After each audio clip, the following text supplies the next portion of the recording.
The World Wrestling Federation. For over 50 years, the revolutionary force in sports entertainment. Oh, it's live, pal. We're really glad that you're our friend, and this is a friendship that'll never, ever end. Everybody three count. 1, 2, 3. 1, 2, 3.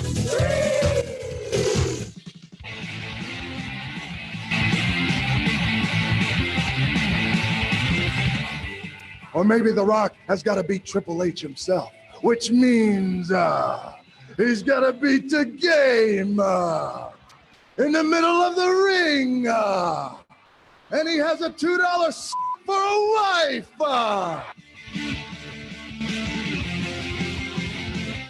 You're too damn selfish, and that's why you're sitting there with a bad leg, and that's why I kicked your leg out of your leg. You guys talk about being students of the game. I am the game, JR. 3 ain't enough now. I need 5. Welcome in Jim, Ryan, Matt, Tim, and intern Mark. Oh my goodness, what do we do? There's a 1. There's a 2. Oh, wow. So make no mistake about it, this is an official declaration of war. This is what you call a paradigm shift. Hello, everyone. Welcome to 3 Count Thursday. Live here on our Facebook page. It is Thursday.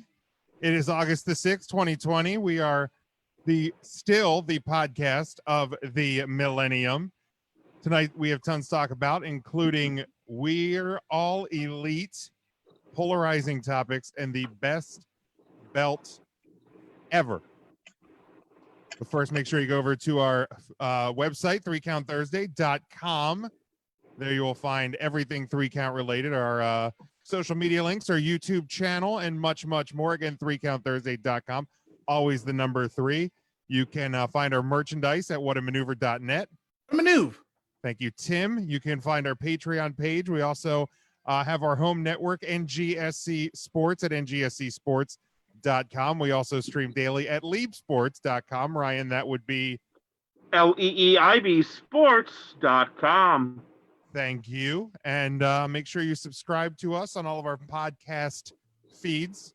If you are subscribed on Apple Podcasts, make sure you give us a rate and a review. We'd appreciate that as well. So, yeah, we're back. Ryan back from vacation. Good to see your beautiful masked face this week. So, Ryan, How you doing? Jim, I am pissed. Hold on. Jim, I am pissed. I just got back from the Walmart, and they don't have a damn AEW figure in stock. I know. It's horrible, isn't it? Horrible. Absolutely horrible. I'm just pissed. So pissed. You know, it is. That's a tough life, Ryan. But I hope we can help you get through it here on the show this week. Matt, How you doing? I'm doing well. I have a friend who works at Walmart, and he was able to reserve some of those AEW figures for me. No! Oh no, Matt, you're coming up, Matt. Man, that's tough. That's real tough, Matt. Or I mean, Damn it. Tough for Ryan. Good for you. And now, Ryan, you know you could just order them. You could order them online, right? You know that. You know what? It's the eye of the tiger. It's the thrill of the hunt. And Tim, How you doing? You know, you put on the Facebook page of all the LJN figures, whether or not people need that, people have them.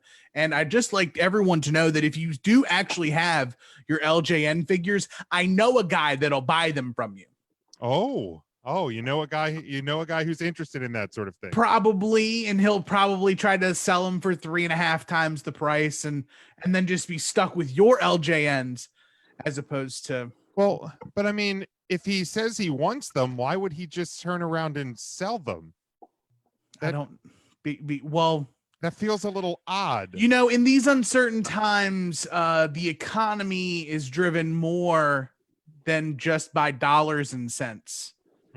It's also driven by weirdly shaped plastic men and women. Okay, kind of kinky, but whatever. Mm-hmm. If you are following along in the live video, please give us a like. Please give us a share. We'd appreciate that. Get as many people in here as possible. Devin in with us, Charlie, Scotty, Christopher, Richard, Rob Noxious in here as well. Yeah, 2020 definitely real weird. That's something. No matter what, I think we can all agree on that for sure. Hi, Rob Noxious. So we have a few items here for the recurring segment, including 2 birthdays. Dino Bravo, the late Dino Bravo, born in 1949, and Tony Nese was born in 1985 today. Also, 1994, Chris Candido and Brian Lee defeated the Rock and Roll Express for the Smoky Mountain Tag Team titles in Johnson City, Tennessee, ending Ricky Morton and Robert Gidson's 8th title reign after only a day. Candido and Lee had lost the belts the day before in Knoxville. Also, 2007, WWE released Aaron Stevens and KC James. Stevens, of course, returned to the company later as Damian Sandow, only to once again be released. Also, 2008, TNA announced the following update on their new television production facility in Nashville, Tennessee. They were in the final stage of a plan that was 3 years in the making. The massive TNA TV production facility should be completed in the coming weeks, housing all of TNA Wrestling's pre and post production, including Impact, Explosion, international programming, DVDs, TNA Today, on-air graphics, and commercials, as well as audio and video studios. TNA will also have one of the largest high-definition facilities in Nashville, Tennessee, as they prepare for the future of broadcast television. The high-def wing will house 4 Avid Symphony Nitrous DX edit suites, while 1 Final Cut Pro HD suite will house TNA home video. They are no longer in that facility. And then finally, 2003, WWE issued the following press release. WWE Studios and Lionsgate to partner on next installment of See No Evil with Kane and Sasuke Sisters. Lionsgate announced today the production of See No Evil 2, the follow-up to the duo's 2006 horror release, See No Evil, is scheduled to start in the fall of 2013. WWE superstar Kane, a dominant force within WWE, is set to reprise his lead role as reclusive madman Jacob Goodnight. Fanboy favorites and identical twin directors of horror, the Sasuke sisters, are set to helm the film. See No Evil 2 was penned by co-writers Nathan Brooks and Bobby Lee Darby. That was for August the 6th. Matt, did you see both of those? I assume you saw both of those. I did see both of those. Were they any good? No.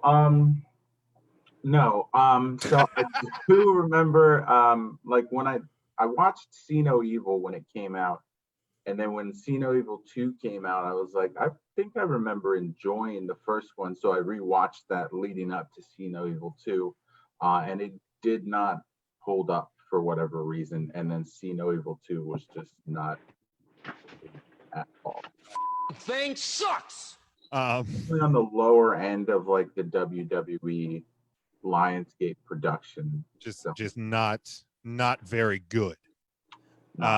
Ryan, are you searching for the See No Evil DVDs down there, or what are we doing? What? Boy, I might even have that. I might have that. It wouldn't surprise me. It would not surprise me if you did back there. I did buy the entire Marine collection on digital like a week ago. No, like a week before the pandemic started. Or a week into it, thinking like I'll have time to knock these out, and just have not had the motivation to watch 4, 5, or 6. I made it through the first 3, and I've seen 4 before, but it's just 5. It's not. Can't do it. I made it through the Big Show, and I haven't made it through these. Speaking of things that suck, I still haven't gotten started episode I still haven't Speaking started. of things that suck, I wasn't sure. Yeah, there you go. That's I've never seen that. No, I haven't either. You just have the DVD. I have this. This was I think a WWE one. Is that the one with John Cena? This was not a WWE one. I don't think it's produced by them. It has John Cena in it. This one was right. This was a WWE one. This one was okay. Yeah. We saw that in the theater. I'm a legendary. This was apparently a WWE movie. Never saw it. This was, I think, a WWE movie. Sure was. Yeah. Trash. Fucking trash. Yeah, this was even fucking worse. Didn't you get us those for Christmas? Yeah, I sure did. I found them at the Dollar Tree. Awesome. Any other crappy DVDs back there? Scotty says if you watched Up Up Down Down, Tyler Breeze said Miz is in the sequel of See No Evil. It's called See No Talent. Yeah, I was gonna use that joke. Oh, sorry. No, it's okay. Dave, I was gonna cite Tyler Breeze. Okay. But, what did you say, Jay, with other crappy DVDs? Yeah. Any other ones? Rudy somewhere up here. Hold on. Oh, see, that's kind of stuff. That's the kind of stuff that gets you muted, Ryan. And I know you can. And let's see if Ryan can figure out how to unmute himself this week. Welcome. Hey, there he is. Time. It's in the corner. I'm not good at what I do. I'm a mess. Who the hell is this? All right, let's. What was that one for? I meant to hit the one next to it. I think. Yeah, I meant to hit this one. What the hell is even that? That one was for Ryan, and I hit the wrong goddamn button. I was gonna say my favorites. That's the AEW wrestler one. Yeah. That one's for later. That one's for later when we talk about AEW. So we're flying perfect through perfect skies so far here tonight, just as we always do on 3 Count Thursday. We're gonna turn the reins over to Tim, because again, this is Tim. Oh, what are we drinking tonight, Matt? This is Zombie Dust from Three Floyds. Tim, do I see marinara sauce down there? No, that's buffalo sauce. I had a very heavy lunch, so dinner is adult chicken nuggets. I'm gonna eat, goddammit. So let's go to Tim. Well, what did you have for dinner, Jim? If we're gonna talk about dinner. I had rotisserie chicken from the local grocery store, Stauffer's. It was delicious. Stauffer's at Kissel Hill. That's the one. And some macaroni salad and some potato chips. How about you, Ryan? This is gonna sound like a Homer comment, but Stauffer's has Philadelphia style macaroni salad, which is absolutely delicious. I don't know if I actually don't know if I've ever had mustard. Get all that mustard Amish garbage out of there. It's like straight mayonnaise and like Philadelphia stuff. It's delicious. It'll clog your arteries. You'll love it. Oh, actually, that sounds pretty tasty. I also have questions after Tim, because okay, I just Tim, I have a request. Yeah, we'll go to you. Well, can we finally get rid of Scotty? He just said that The Office and Chick-fil-A are both trash. Ooh. I have a motion to send him to the boo box. Ooh, 5 minutes for blasphemy. Yeah, that's bad form just there. Publicly shame him. He follows us on Twitter. Just send him the poop emoji and let him know what you feel about. I'm with him on the Chick-fil-A thing. Oh, I don't think Chick-fil-A's great chicken. It's consistent. Their fries are the worst.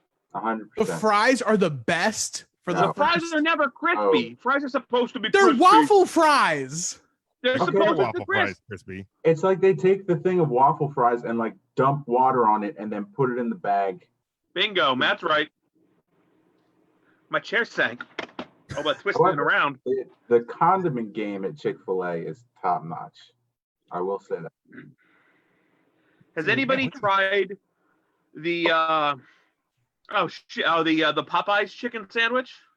Overrated. I have not had it. I mean, I dominantly like Popeyes. I think their chicken is tasty. I've not tried their chicken sandwich. It tastes if you've had their chicken, you've had their chicken sandwich. Okay, that's fine. It tastes like a piece of boneless fried chicken on a sandwich. I haven't had fast food since the world lockdown. It looks like it, Jim. You're looking very slender. I mean, I'm down 23. Okay, you don't have to brag about it, Dick. Jesus Christ. Well, I mean, I figured that's where I found it. God damn. But yeah, haven't had any fast food since then. Let's see. Nikki's joining us. How's it going, Nikki? Scotty says him versus Tim in Raw Underground. By my size alone, I win that. Dead. I think he was a Marine or something, though. You're in some sort of Air Force or some shit. He was in the chair Navy, force. Maybe? No, I think Navy. I don't think know. It was legit Navy. If he was over 6 foot tall, he's in the Coast Guard, because if he's under, he's drowning in the puddles. Which now that we named all the other ones, it means he was probably in the Army. And Devin says he agrees with Matt and Ryan. I assume that the chicken is just meh. No, the fries are shit, Fries. which take the chicken down. Yeah, I think the chicken's really good. Scotty was in the Navy. My problem is more with the fries, because now very seldomly have I gotten them crispy, and they are delicious. I would wash him in the blood of the lamb. Wow. I would be beating up Alexa Bliss without her wig. Wow. I love you, Scotty. Jeez. I Raw Underground is a work. It's all a work. So you could win. I don't mind doing the honors. I figured I was just gonna hit that button until we settled. Lou says hello. Lou was on the hunt for some take-home grotto pizza kits for me, and Ryan was on the hunt for some sauce. Both came up empty. Apparently those aren't things anymore. So they do sell par baked and like frozen. They will make a frozen pizza, but it's not the take home kit. And the par baked one, I just don't know if that's going to survive a 3-hour ride. I don't know. Next time you're down there, do that for me, because you keep your car very cold. That's true. It actually might be okay. Set it on the passenger seat and don't turn the seat heater on, and we should be okay. Your nipples will perk up in my car. That is a hashtag. Don't threaten me with a good time. Dude, ice cold. Okay. Oh my. Now, we are, of course, in the midst of our greatest entrance theme ever tournament. So I'm gonna turn it over to Tim here, because of course this is his baby, and we are in the All Elite 8 round. And Tim, where are we? Fucking Ryan and his chronic. Put him back, Tim. Yes. No, we cannot. I think they're done forever, as they should be. But also, breaking news. Don't know if you paid attention. Also gone forever is one of our number one our top seeds in a region. If you had Randy Orton's Voices being the first one eliminated out of our top 4, you won the kitty. Yeah, that was the first one. In shocking fashion, Shinsuke Nakamura's The Rising Sun defeats Voices.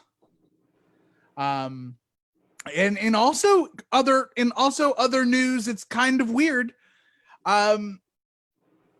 Cult of Personality's gone too. Yeah, that whole St. Louis region, just what the hell? What the hell happened down there? Upset City. Yeah, that one's craziness. It is absolute craziness. There's pandemonium in the streets, dogs sleeping with cats. It's just everything's going crazy. But that means your St. Louis regional final, heading into the Final Four, is Shinsuke Nakamura's The Rising Sun versus Sexy Boy, the Shawn Michaels theme. How did HBK's theme get this far? Well, people kept voting for it, Jim. It's kind of how this works. Oh, is that really? People vote, and then we're allowed to vote on this thing? Yeah, every week there's an open poll. This week it's tinyurl.com/3CT All Elite 8. And that would be the number 8. Always the number, never Always the word. numbers.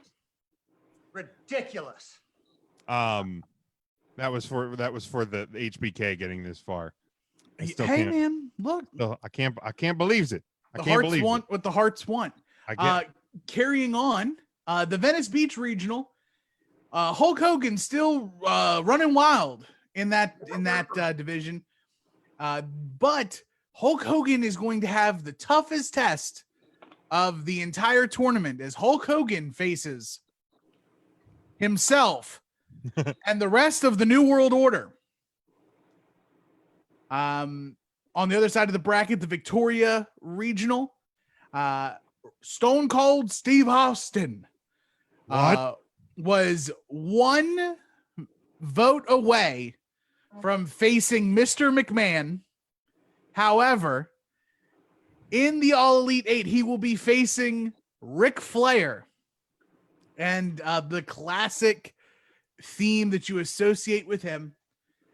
And of course, our overall number 1 seed, Metalingus, is taking on fellow Canadian Chris Jericho and Judas. So, boys, A little bit of the bubbly. my question is, which of these will be the biggest landslide victory? Biggest differential of votes. So you said it's Nakamura versus HBK. Correct. Metalingus versus Judas. Correct. Ric Flair versus Stone Cold. Correct. And Hulk Hogan versus the NWO. Correct. I'm not going anywhere near St. Louis because I don't know what the fuck is going on down there. I'm gonna say Austin over Flair is gonna be the biggest landslide. That makes sense. Ryan. I have got to think that the Rick Derringer hit Real American is going to roll over the NWO, and I think it's because we have built a fan base built off of WWE and WWF fandom, and I think that will give enough of an edge to Real American Hulk Hogan and knock off NWO Hogan. Matt. I'm going to say that the run that it's on, I'm going to think that Sexy Boy wins in a landslide over Rising Sun just because it seems like it's got the votes for whatever reason. It's got the juice. And I mean, let's be honest, if there's going to be any sort of craziness, that upending in a landslide, the one that knocked out Randy Orton, would be very 2020 of this bracket. If we're being honest about it.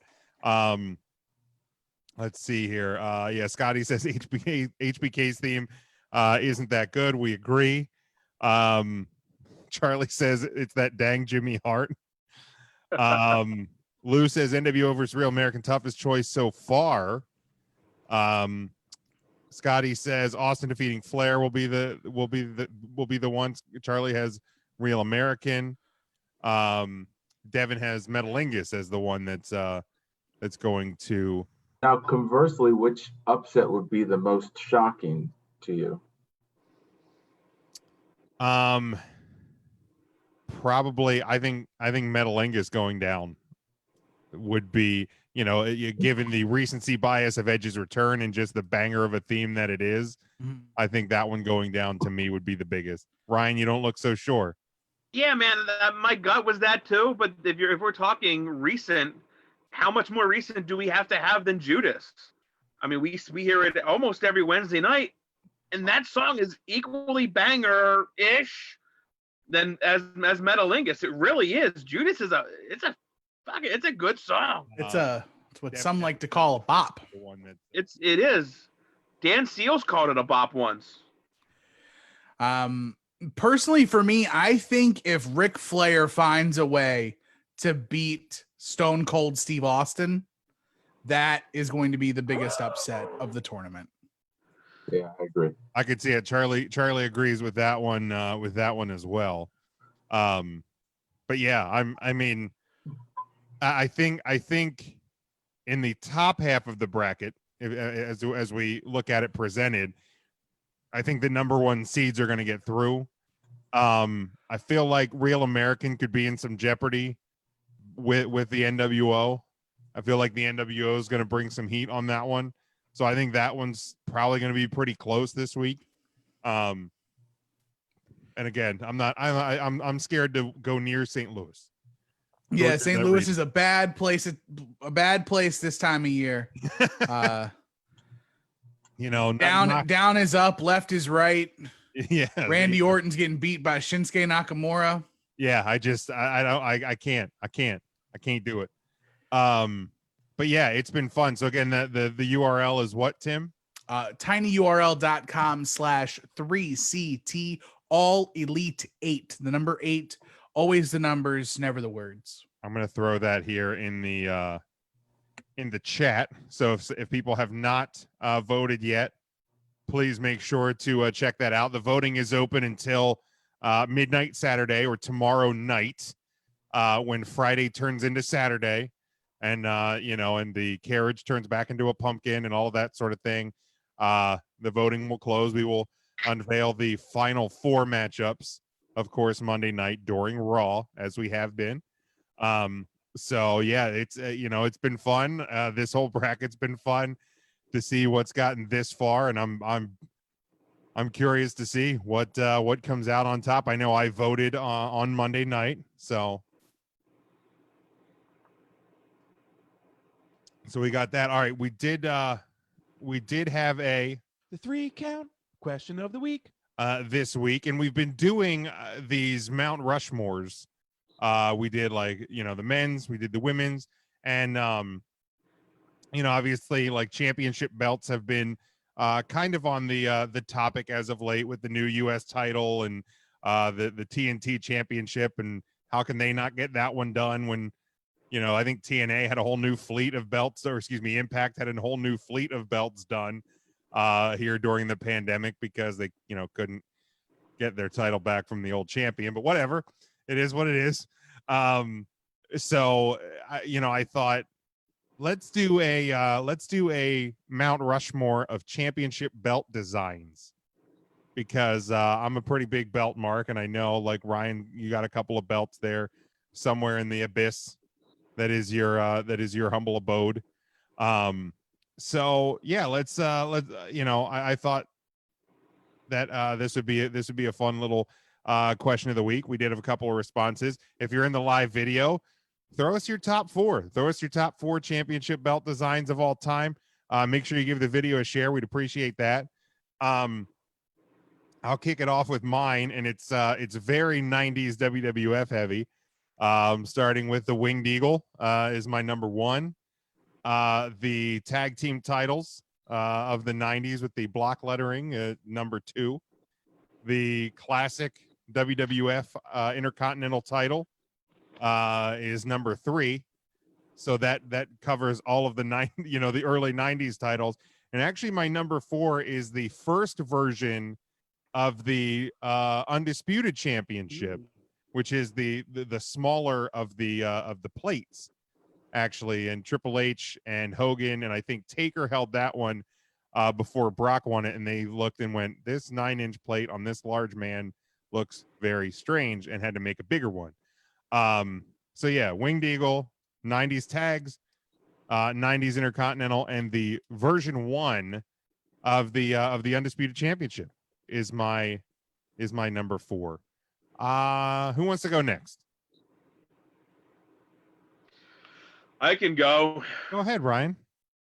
Since you twisted my arm. That's what I was rooting for. I was looking for my my belts, and then I actually came across some of the old toy ones that I have. Oh, there the you old, go. Plastic. You don't have those. You don't have those staple gun to your wall there in the office. There's this one. No, that's going to be next. I'm stapling them tonight. And then we got this guy, and then I found this one at a yard sale. That is the WWE spinner one that barely spins around. That is just awful. It's an awful championship. That one's trash. We're going to get rid of him. These go up tonight. No. My number one is absolutely the Winged Eagle. It's the first replica that I ever owned. I think it's just a quintessential championship belt. Absolutely love it. Thanks, Tater. The 90s Tag Team Championships from the WWE, Jim, you hit the nail on the head. I don't think there has been a Tag Team Championship belt that has looked as good as those straps. Shout outs to MCW, who used a version of them. They look like they mocked them up themselves. It wasn't like just stickered, but they had a really, really cool Tag Team Championship belt. They obviously took that design, but it wasn't a replica with stickers. They actually made their own. Bingo. Right. So shout out to them. My third, which I'm sure will not show up on anybody's list, and it is a damn shame, is the Ring of Honor World Heavyweight Championship belt. I absolutely love it. I think it is the prettiest World Championship belt that's out there today. Okay, I think the current one. Their current one. Yeah. I like their old one before they did it. I think that was just as good with kind of the whoop logo, but absolutely love their World Championship. I think that is the what logo is that? I don't remember that. Okay. With the whoop one with the wasn't sure. Gotcha. And you can't go wrong with a good whoop. We can't. No, it's not the whoop champion. It's a whoop up. And it's from my love of the Winged Eagle. It is the Big Eagle belt on the blue strap. Absolutely love it. The old big block lettering, the Big Eagle plate. It just feels really, really important. That, or I saw this on a guy at a rodeo one time as a big ass belt buckle. I don't know what it is, but love this championship. I'm gonna go hang this on my wall now while you guys give me your answers. We'll shoot it down there to Matthew. There we go. Matt, how about you? All right. Yeah. Number one for me is also going to be the Winged Eagle. That one's like the go-to quintessential one. And then from there, I go with the IWGP title. And then the third is the 90s tag title with the block lettering, like you said, Jim. And then the final one is the TNA X Division title. I think that one's always been pretty sharp. Is there a particular version of the X Division title that you prefer, like the original one? Yeah. Okay. With the red X. Correct. Because I know like they had one version that was like a bad retake on the Oval Intercontinental title, and it was real bad. So I was hoping you didn't mean that one.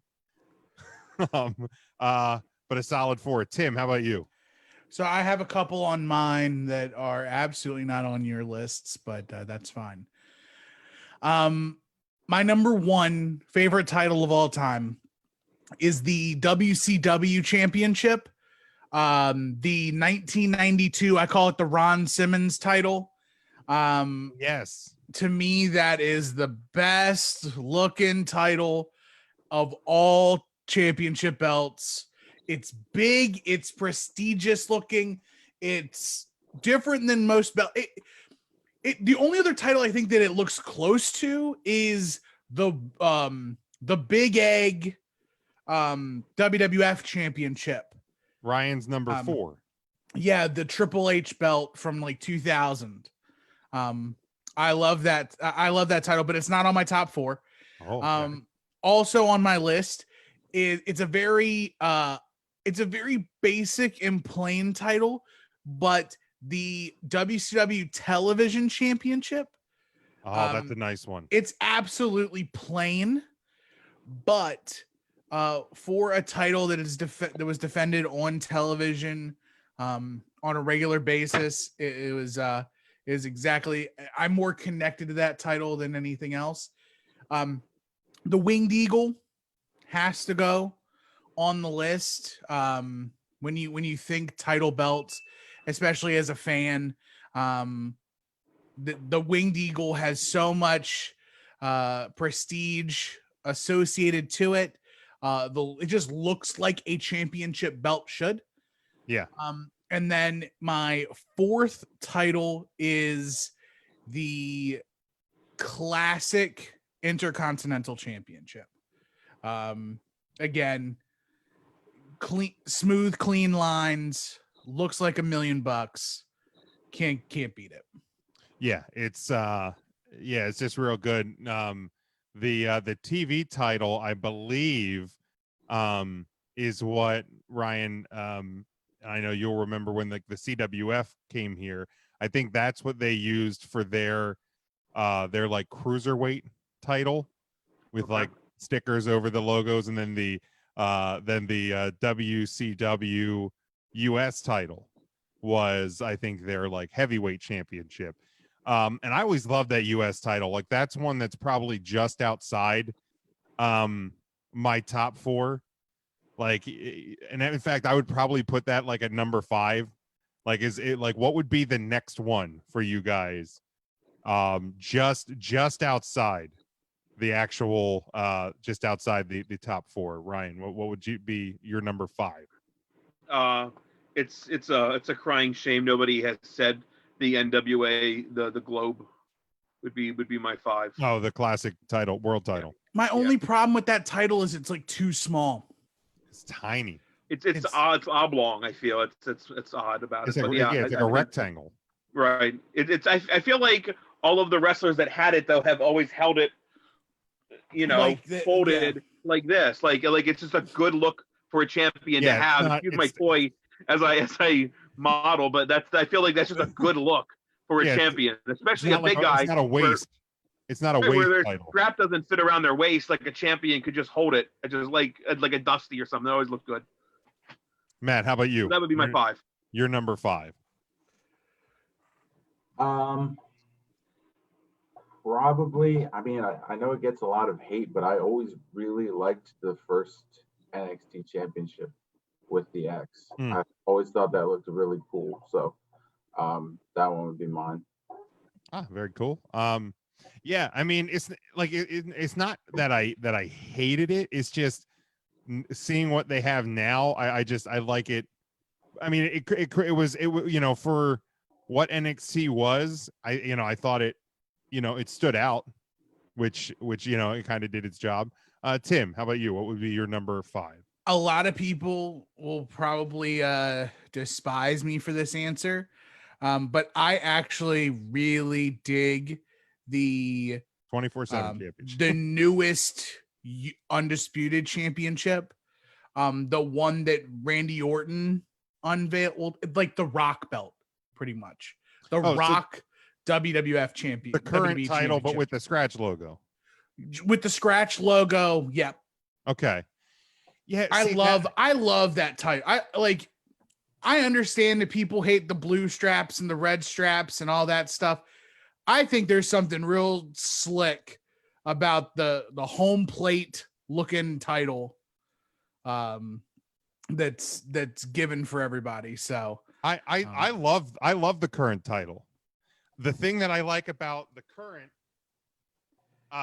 versus the scratch one is because of like what I assume is some degree of OCD, or like the need for like balance, because like with the scratch logo, it just, it just felt kind of crooked and a little off center. But I enjoy the current crop of championships, the men's, the women's.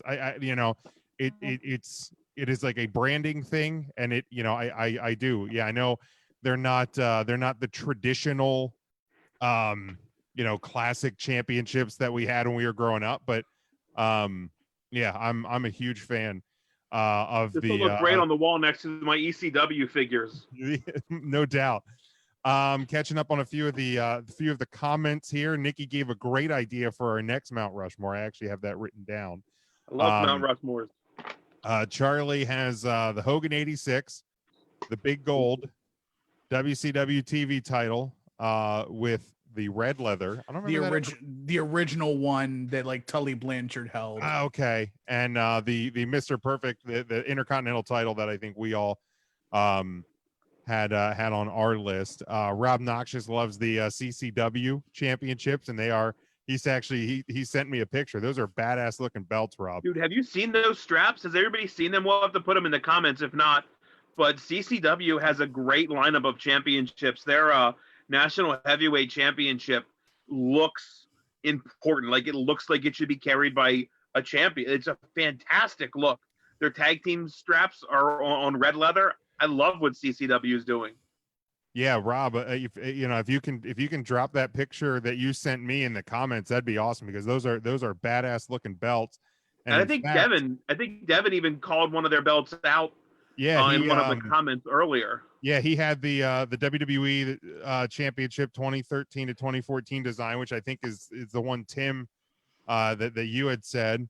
He had the most recent, not the new, but the flag U.S. Championship belt, the NXT North American title, and then the CCW World Heavyweight title. Devin had it as his top four. And then Todd had put the WWE Spinner Championship, the Winged Eagle, the Rated R Championship, and then the Universal title, either red or blue, I suppose. Now, to the Universal title, do you prefer red or blue on that one? Red is cursed. Red is cursed. It is cursed. Seriously, though, like, would it be great on black? Yeah, I mean, it would, but then it would look the same. Like, it does look great on black right there. But you know how you fix that? You take this bad boy right here and you make it blue. I'll make the underline blue. And that's how you differentiate the two. Well, that's what they did for the women's title, right? I don't think it's ever. I thought it was rumored, but I don't think it ever happened. Well, isn't that how I think the Raw, because they're both on white straps, right? Well, yeah. So you could do a black strap with red behind the plate. I think this part is red or black. Or red or blue. Yeah, he didn't mean the whole strap. Oh, you just meant the underline on the WWE. Just the underline, right? That's what I think it is on the women's title. No, I think the women's it's red underline on both. No, it's pink. I'm pretty sure it's blue. I'm pretty sure it's blue for SmackDown and red for Raw, but I could be wrong. But yeah, it can't be. I'm sure it's red. The red strap is cursed. It definitely. Ever since Finn won the title, just look at that entire lineage before it went to SmackDown. Thanks a lot, Seth Rollins. Oh man, I'm trying to. I don't think I could post a picture in the comments for some reason. I was going to post the words right out of my mouth. I was going to post the CCW championships, but no. I'm shocked no one has the KPW championship. That one surprises me, guys. I mean, I think Matt Riddle still has one of them, actually. Yeah, he does. He does. That's the difference. Sorry. Figured it out. For indie championships, I actually did really like the KPW / LCW world title, which oddly enough, their tag titles looked very similar as well. I did like the PWE title. I thought that one was sharp. Oh, that one is sharp. Yeah, PWE's nice. The PPW, since we're talking indie titles, the PPW World Championship is another solid one. Charlie says he prefers the red Universal title. He says he thinks the blue strap should be a little bit darker, like the original Winged Eagle. Okay. That you have there, Ryan. Who did Vinny Marcellia fight for that? Ethan Page. Okay. Yeah, for the Pokemon Championship. Yeah, the cardboard Pokemon Championship. I like the blue strap on the Universal title just because of the underline. Like, it always bothered me that like they didn't change the underline color on the red one. It's those little things that annoy the crap out of me on stuff like that. I know they've kind of been canceled, but I've always enjoyed the CZW Championship. Some of the little details in there, like they have little light tubes at the side of the main plate with like some blood on it. So I don't know. I've always enjoyed that. I think their side plates are like flags, like the U.S., Mexico, Japan, and like the Union Jacks. I think it was just always a cool for an indie championship. It always had a neat look. Yeah, and Ring of Honor always had cool titles as well. But you remember the first Ring of Honor television title that actually had a television on the title? No, I don't remember that Woof. at all. Woof. That was bad. I never liked the Pure Championship either. I don't think that's an attractive championship Ryan, at that's all. just because that's the one that streamer guy always pins you when you try to beat him for it. That's fair. That's fair. I always tap out. Charlie says the UFW world title's up there because Herb Abrams inside joke to Vince. Yeah, the UWF title. Hold on, I'm getting a oh, that's right. Rob sent me a picture because I guess they ended up with the other KPW title, and they did a repaint. Oh, that's right. I forgot. Rob, does Riddle have the other one? I think. Can you confirm that? I'm just curious. Well, I feel like I saw it in one of like. I mean, that's what I was told by the owner formerly known as William Brown. You can trust him. Well, that's why I said that's why I was told. Whether or not that's accurate or not. Wait, formerly known as? Is that? I mean, I assume something else now. Point, well, I know. I assume he probably changed his identity by this point. Ah, gotcha. I mean, probably safer. But okay. Any other thoughts on championships? The new United States title sucks eggs. Bingo. I like it. I really do. There could be. I'm sorry, Jim. You're breaking up. I officially put in my termination for 3 Count Thursday. I can't handle it. I'm taking all properties, including the tournament of themes, with me. Charlie says, I feel like Conrad Thompson owns all the belts that we're currently discussing. That is probably accurate. He actually, not to shamelessly plug Connie's programs, but on What Happened When, they actually talk this week. They talk about. I'm sorry. On what show? What Happened When? Thank you. With Tony Schiavone. And they talk about the topic is actually very good. They're doing a watch along of SummerSlam 97. Fantastic wrestling event. But they talk about the title collecting. And Conrad actually goes into a little bit of detail in regards to what kind of titles he buys. Okay. So it's I might have to check out at least that section of it. I mean, I'm not even an hour in and I've heard the story. So you're okay. You're not horribly invested. You're not digging out, 8 hours of your day. Nah. Which can happen with a Conrad Thompson podcast. Did he does he have any interest in buying the loaded NXT Women's Championship? Huh? Hold on. Oh, I don't think so. I think he has more interest in buying your cursed fake spinner belt than that one. That's a great toy. It's a great toy spinner belt. It's gonna look great. It's gonna look great in my den. Did you buy the pool table yet, Ryan? The tabletop pool table with the. I'm not into pool. I'm into tabletop knock hockey. Oh, I just can't. I don't have room big enough for a knock hockey table. Knock hockey 2020. All right. Let's jump into this. It's a topic that baby. What a segue. Thank you for that. It's a topic that has been I'm actually surprised. The Twitter wrestling world has actually gone pretty hard at AEW the last couple days surrounding their women's division.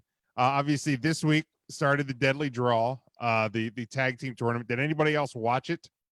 The first episode? I'm going to be honest with you, Jim. I can barely be bothered to watch wrestling on television, and you want me to watch it on YouTube. I'm not. It was just. I saw Deucey. Deucey showed up. She said a little prayer. I don't know what she did. I think she prayed over the proceedings, something like that. And then she threw Brandy Rhodes's AEW action figure in the trash. Something I don't remember what it is. Veda Scott is there. She's doing commentary. She's on commentary. That's nice. And yeah. I watched it. It's okay. Did Cameron try to pin some chick on her stomach again? No, but she wasn't great. She's probably. Jimmy would say no. You're a big fan. Stop it. You're I a don't fan. know. I'm sorry, Ryan. Last week when you weren't here, we passed ownership of Cameron fandom onto you. Why? Congratulations. Because you weren't here. It's a girl. We put it to a vote, and there was no objections. So All right, screw it. I'm not here next week then. We're on strike. We're open. We're actually, Ryan and I are going to start counter programming on Thursdays against like 3 flies. Count Thursday. Just dropping like flies. But then also they announced the AEW Heels, the fan subscription service that's more like a fan forum thing with like virtual meet and greets and things like that. And then last night they only had like 3 minutes of women's wrestling on a 2-hour show. 2 women, like Two a women. minute and a half of wrestling, 22 men. Yeah. Inclusive. Right. Inclusivity. Right. Here's the thing, like the wrestling itself on the Deadly Draw, I'll say this wasn't bad, but the concept with like the drawing the colored chips, the poker chips, to put your team together, it's cute. It's cute, but it's just, it's awkward. And like the backstage stuff where they're drawing it's very cheesy, and it's not really that well done. But so I was actually really, again, I was really surprised because I feel like the thing to do, a lot of people will give a pass to a lot of the things that AEW does. Oh, don't roll your eyes at me, Ryan. Here we go. It is true. No. This isn't The just host soapbox is out again. Yep, here we go. But okay, but like prime example, last night on Dynamite, a 12-man tag team match that opens the show, and people were talking about it like it was the second coming of Flair versus Steamboat. Like, people were like, this was a fantastic match. What a great match to open the show. It wasn't bad, but it was literally just 2 more guys in a 10-man tag. There was nothing special about it. It was just a lot of guys doing a lot of things in the ring. That's it. Like, it wasn't great. But it wasn't like, I'm not shitting on it. It just, like, the level of love that sometimes AEW will get is sometimes nauseating. But people have actually gone at them pretty hard over the last couple days, because of the fact that 2-hour show, 22 men, you have 1 women's match, and let me explain what I'm going to say here. That match lasted too long, in my opinion, because Swole was taking on Reba, whatever her name is, and Reba gets put into the match by Britt Baker, and Reba could barely even get into the ring. And then Big Swole had trouble defeating her, even though it was only like a 3-minute match. Like, I felt like that, if you have ever a time for like a 10-second squash, that's probably it. But I just, the booking of the AEW women's division baffles me. And then, right now you have a women's tag team cup tournament. Next week on AEW Dynamite is like tag team appreciation night. So naturally you would book one of these women's tag team cup tournament matches on tag team appreciation night, right? No, well, I'll defend this. The tournament's on YouTube. Putting a match in the tournament not on YouTube is contrary. Now, here's what I would do. I would do an 8-person tag with 4 of the teams to let people know that these 2 teams are taking on these 2 teams in the next round, in the first round of the deadly draw. That would also require plugging the deadly draw on AEW Dynamite. Well, you just said Cameron didn't do very well, so I think they're just trying to find a way to not have people go there. Which they also did not even mention the deadly draw on last night's AEW Dynamite. Ryan, did you have something? You looked like you were. No, I mean, I don't know. I don't know. I'll save my comments of what AEW should do for later, I guess. Oh, we're talking about AEW now, baby. You know what? Let it fly. Let it go. I would go out and I would sign Robbie Gold or Mason Crosby and make a big angle with one of my top stars and an NFL kicker to counter produce WWE and NXT. That's what they should do. Well, just to be fair, he's a punter, not a kicker. That's why AEW goes with the kicker route. You don't want to go for Johnny Heckler or Sal Rocca? Ryan Gay, is that his name? Matt Gay, or is that a kicker? Matt Gay. Was he a punter? I think Matt Gay is a punter. I don't know. No, I think he's a kicker. I think he's a kicker. We could go for Marquette King. But he plays for the XFL. There you go. The Rock's new owned XFL, baby. Boy, that would get the dirt sheet. Isn't there some brothers, Dustin? Isn't there the Colquitts? They can be a tag team. That's what I'll do. I'll bring in the tag team. They'll be in the tag team tournament next week. We can't have 3 Dustins in AEW, man. Yeah, come on. That would just get Colquitt. It's going to be great. That would get far too confusing.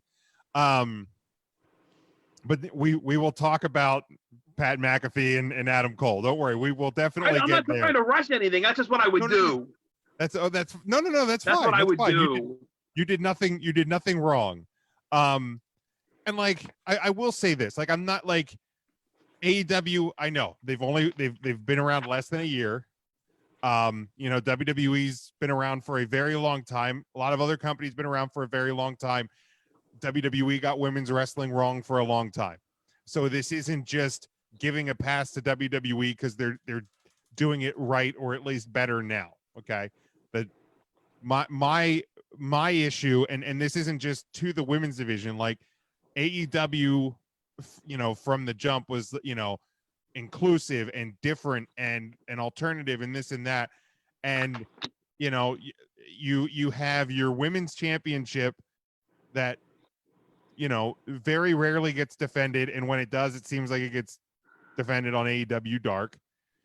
You have very, very little in the way of women's matches on your show. And when you do, they're extremely short. And, and again, the women's tag tournament being on YouTube is fine. Like I get, they don't have a network that, like the WWE does that you can put things like those tournaments on. So the fact that it's on YouTube isn't what bothers me. It's that to me, it feels like their women's division has almost been regulated to YouTube almost exclusively. Matt, any thoughts on this? I mean, we've all kind of said for a while now that the women's division has good talent. It's just not very good for whatever reason. So, maybe they're just trying to tweak some things. And that's why it wasn't featured heavily, especially after the YouTube thing. I don't know. That's the only excuse I could see them having that could make any type of sense, because they do need to do something with it. Especially, given Cody's kind of stance from the beginning on the inclusion of the women's wrestling and how important it was going to be. It would be nice to see them finally get it right, given the talent that they have there. So, not a great look, obviously, especially with everything going on in wrestling right now. To just have it not featured at all. I think it was just a big mistake, and they rightfully were called out for it. But let's see what they do from here. Yeah, Charlie goes, here's what I would do: promote the damn tournament. Say what you want about WWE, but they promote their shit. Like, I mean, they'll beat you to death with it, but you're not going to go through it. You're not going to go through a program, even if half of a WWE show, and not be aware of things that are going on. If you're watching Raw, you're going to be aware of what's going on NXT. You're going to be aware of what's going on SmackDown. You're going to be aware of things that are on the network. Like they do that better than anybody. Their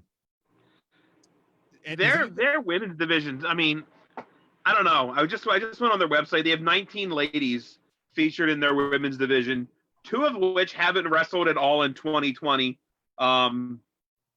being Sadie Gibbs and I forget who the other one was. Kong? Emi Sakura. Kong wrestled once. She's 0-1. Chris Statlander's injured. Leva Bates has wrestled once. She's 0-1. Is Riho hurt? Riho, I think, is not there because of travel issues right now because of the pandemic. Japan. Okay.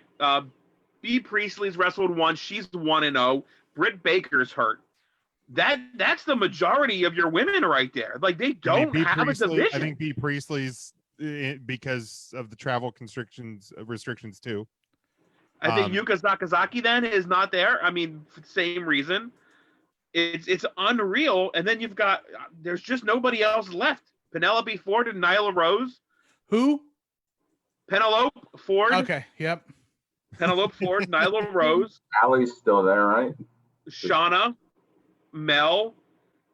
Is Sheeta? She is wrestling now. She's the champ. She's the champion. I mean, she's defending frequently. Oh no! She is the champion though. Okay, gotcha. She's not defending the title regularly, but yeah, she is the champion, and Brandy Rhodes, Awesome Kong, Abaddon, Ali, Anna Jay. That's your division. There's nobody there. Yeah, and I mean they haven't. I'm sorry, I missed Big Swole. Yeah, and that was the thing. Like Big Swole, I think they have a great talent in Big Swole, and again, she comes out last night.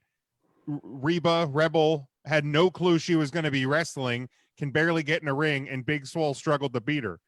Like, to me, that makes Big Swole look bad. Rebel's not even listed on here. Right.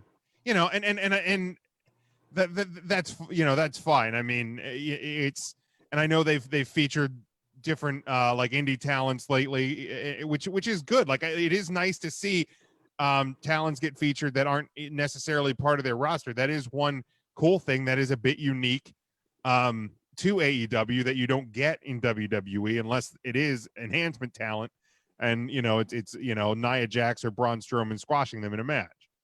Let me compare everything I just said to the fact that Ty Dillinger has had 17 matches in 2020. Yeah, and I think that's the problem for me is it's this clear stark contrast of time on your weekly program. I was in a group tweet earlier today because they're like, well, WWE has these stars and AEW doesn't because Becky and Sasha and all them are household names. And I'm like, but when Becky and Sasha and Bayley and Alexa Bliss and all, they weren't always household names, but they became that because they were featured on your programming. And I looked at the YouTube numbers on AEW Dark for this week. Now I didn't watch Dark. I don't know if there was a women's match or who the women's match was, but earlier today it was like 315,000 or something like that on AEW Dark for this week. This week's Dynamite number was over 900,000. Okay, so to me, the way to make some of the female superstars on your roster, I'm not saying have the whole show female wrestling, women's wrestling matches. Like, you don't have to go, it's not all or nothing. You don't have to be all in, so to speak. But just feature them. Have more than one women's match. Have a 10-minute women's match instead of a 40-minute falls count anywhere match. Cut 10 minutes off the Bucks and the Butcher and the Candlestick Maker, and then do a 10-minute women's match. Feature your talent a little bit better. That's all to me that would start to improve things. Just feature the talent. Make a couple of superstars household names. That's how you do it. It's not, to me, it's not rocket science. I know I'm not a booker. I know I don't run a company, but I feel like if you would feature more talent on the show that gets almost 1 million viewers, it would probably work out better. Don't sell yourself short, Jim. You were the GM of a company. Well, that's true for one day. And then I'm also commissioner of another company that if COVID would fuck off, we can actually have some wrestling back here in Lancaster, Pennsylvania. But also I know a lot of people have taken they're not too happy with this AEW heels thing. Do you guys have any thoughts on AEW heels? I thought they were selling high heels. I know they came out with a line of like sneakers. So like Dark Order had a sneaker, Moxley had a sneaker. I thought these were just women's shoes that they were selling with like Brandy Rhodes' like logo on the side of it. So I had no clue what it was, and I was wrong. Okay. Tim, Matt, any thoughts? I do. It's just, it feels like a money grab. Yeah. Like you want your female fans to pay for this exclusive fandom. It's like a souped up Patreon. Yeah, kind of. Yeah. And like, obviously I don't have an issue with patreon.com/3CountThursday. $2 a month, guys. But it just, I don't know. It does. It feels kind of money grabbish to me. And I feel like the price too feels Isn't awful it like high. $50 or something? It's $50 a month, I believe. For what? Oh, sorry, $50 a year. mean, Members even receive. Go ahead, Matt. I was just gonna say, even still, $50 a year is still kind of steep for like. What are we getting out of this? Members receive. Right. So this is from the press release. An annual paid subscription of $49. Members receive access to a variety of features, including virtual meet and greets, video conference discussions with industry experts, exclusive AEW talent Q&A sessions, customized merchandise, special promotions, themed parties, and more. The secure space enables AEW Heels members to connect, learn, and thrive together through shared passions for women wrestling. It's also in the press release it says female wrestling fans can seamlessly access AEW Heels exclusive content and other special benefits, all in a safe environment for engaging in conversation and developing friendships worldwide. And they do give the website, alleliteheels.com is the website. I'll do you one better, AEW women fans. 3 Count Thursday is one of the biggest champions of women's wrestling out there in the world today. Take your $50 a year, cut it in half, give it to 3 Count Thursday's Patreon, and we'll let y'all jump in to one of these Mad Libs we're doing on YouTube. Yeah, there you go. Perfect. I love it. Holla. Jason says AEW will have a 1-900 hotline soon. Yes. Scotty says it sounds like they're desperate for money, which like it's weird because like you have a billionaire funding your operation. Like it's it just I don't totally understand it. I'm not judging anybody. Again, you want to spend your money how you want to spend your money. I've said that, whether because I see people like, how can people own this many wrestling belts, or how can we, dude, spend your money how you want to spend your money. I'm not judging anybody how they spend their money. But I don't get it. I don't get AEW heels. But if people get good stuff out of it and they enjoy it, more power to you, I guess. But let's talk about the Wednesday Night Wars this week. Because I know obviously there was Ryan. So I know I just crunched numbers. I went to the roster page. Thank God AEW does wins and losses. This makes my job so easy to count these up. 3 wrestlers on the men's side has had 22 matches in 2020. Omega, Jungle Boy, Sammy Guevara. Okay. Sabian, Trent, and Chuck Taylor all had 21 matches. So there are 6 male wrestlers with over 20 matches. Hikaru Shida has had the most women's matches. She has had 20. So 20 wins and 20 matches, which is more than I had thought. The next closest is Chris Statlander and Nyla Rose with 12.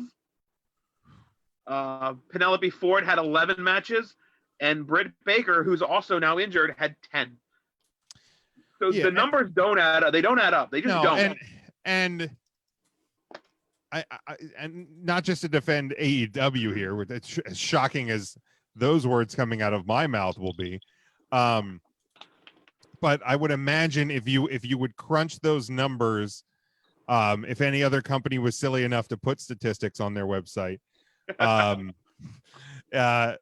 there's the backhanded compliment. There it is. Come on, I couldn't totally just defend them, but I feel like in most cases the number of men with more matches than the number of women is probably across the board, because I mean, even in WWE, which recently has really been carried by the women on Raw and SmackDown, there's still more men's matches than women's matches, I would say. So like, although the statistics are a little jarring, I will agree with that. I don't know if it's necessarily a fair like 1-to-1 comparison, because with less talent in terms of numbers on the roster, you will end up having less matches because of it, probably. But For that, you're getting an AEW's heel T-shirt for Christmas. Perfect. And you're still getting that new Randy Orton one for Christmas.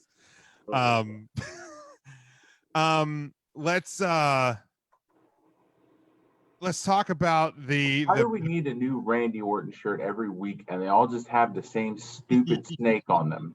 I don't know, because people are buying them on clearance. Probably. Are they? Probably. I don't know. There's nobody in the crowd for me to see who's buying what. I know like people are giving stuff as they, they're walking into the performance center.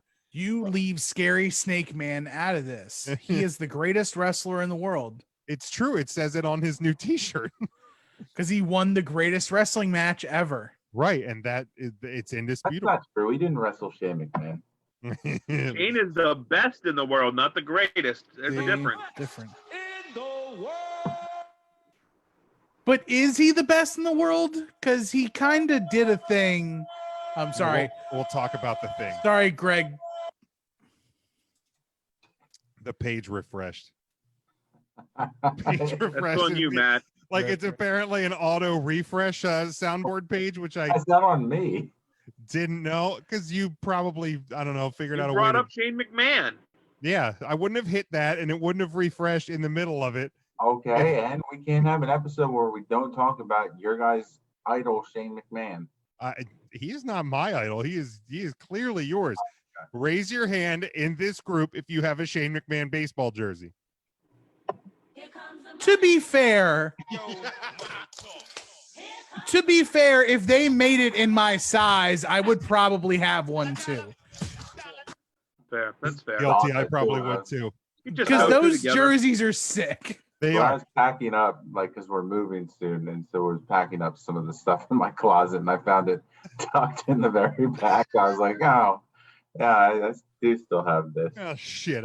So you don't have it framed yet and shadow boxed? I got to get it autographed first. I mean, Well, no, you have to wait till I buy you another one so you can frame the original but still wear the new one. right? Yeah, I have to have Wait one. for that Raw Underground basketball tank. I mean, I already have two as it is, just in case like I get really excited during the Shane match and spill something on it that I can just take. You just accidentally shoot main event mustard all over yourself.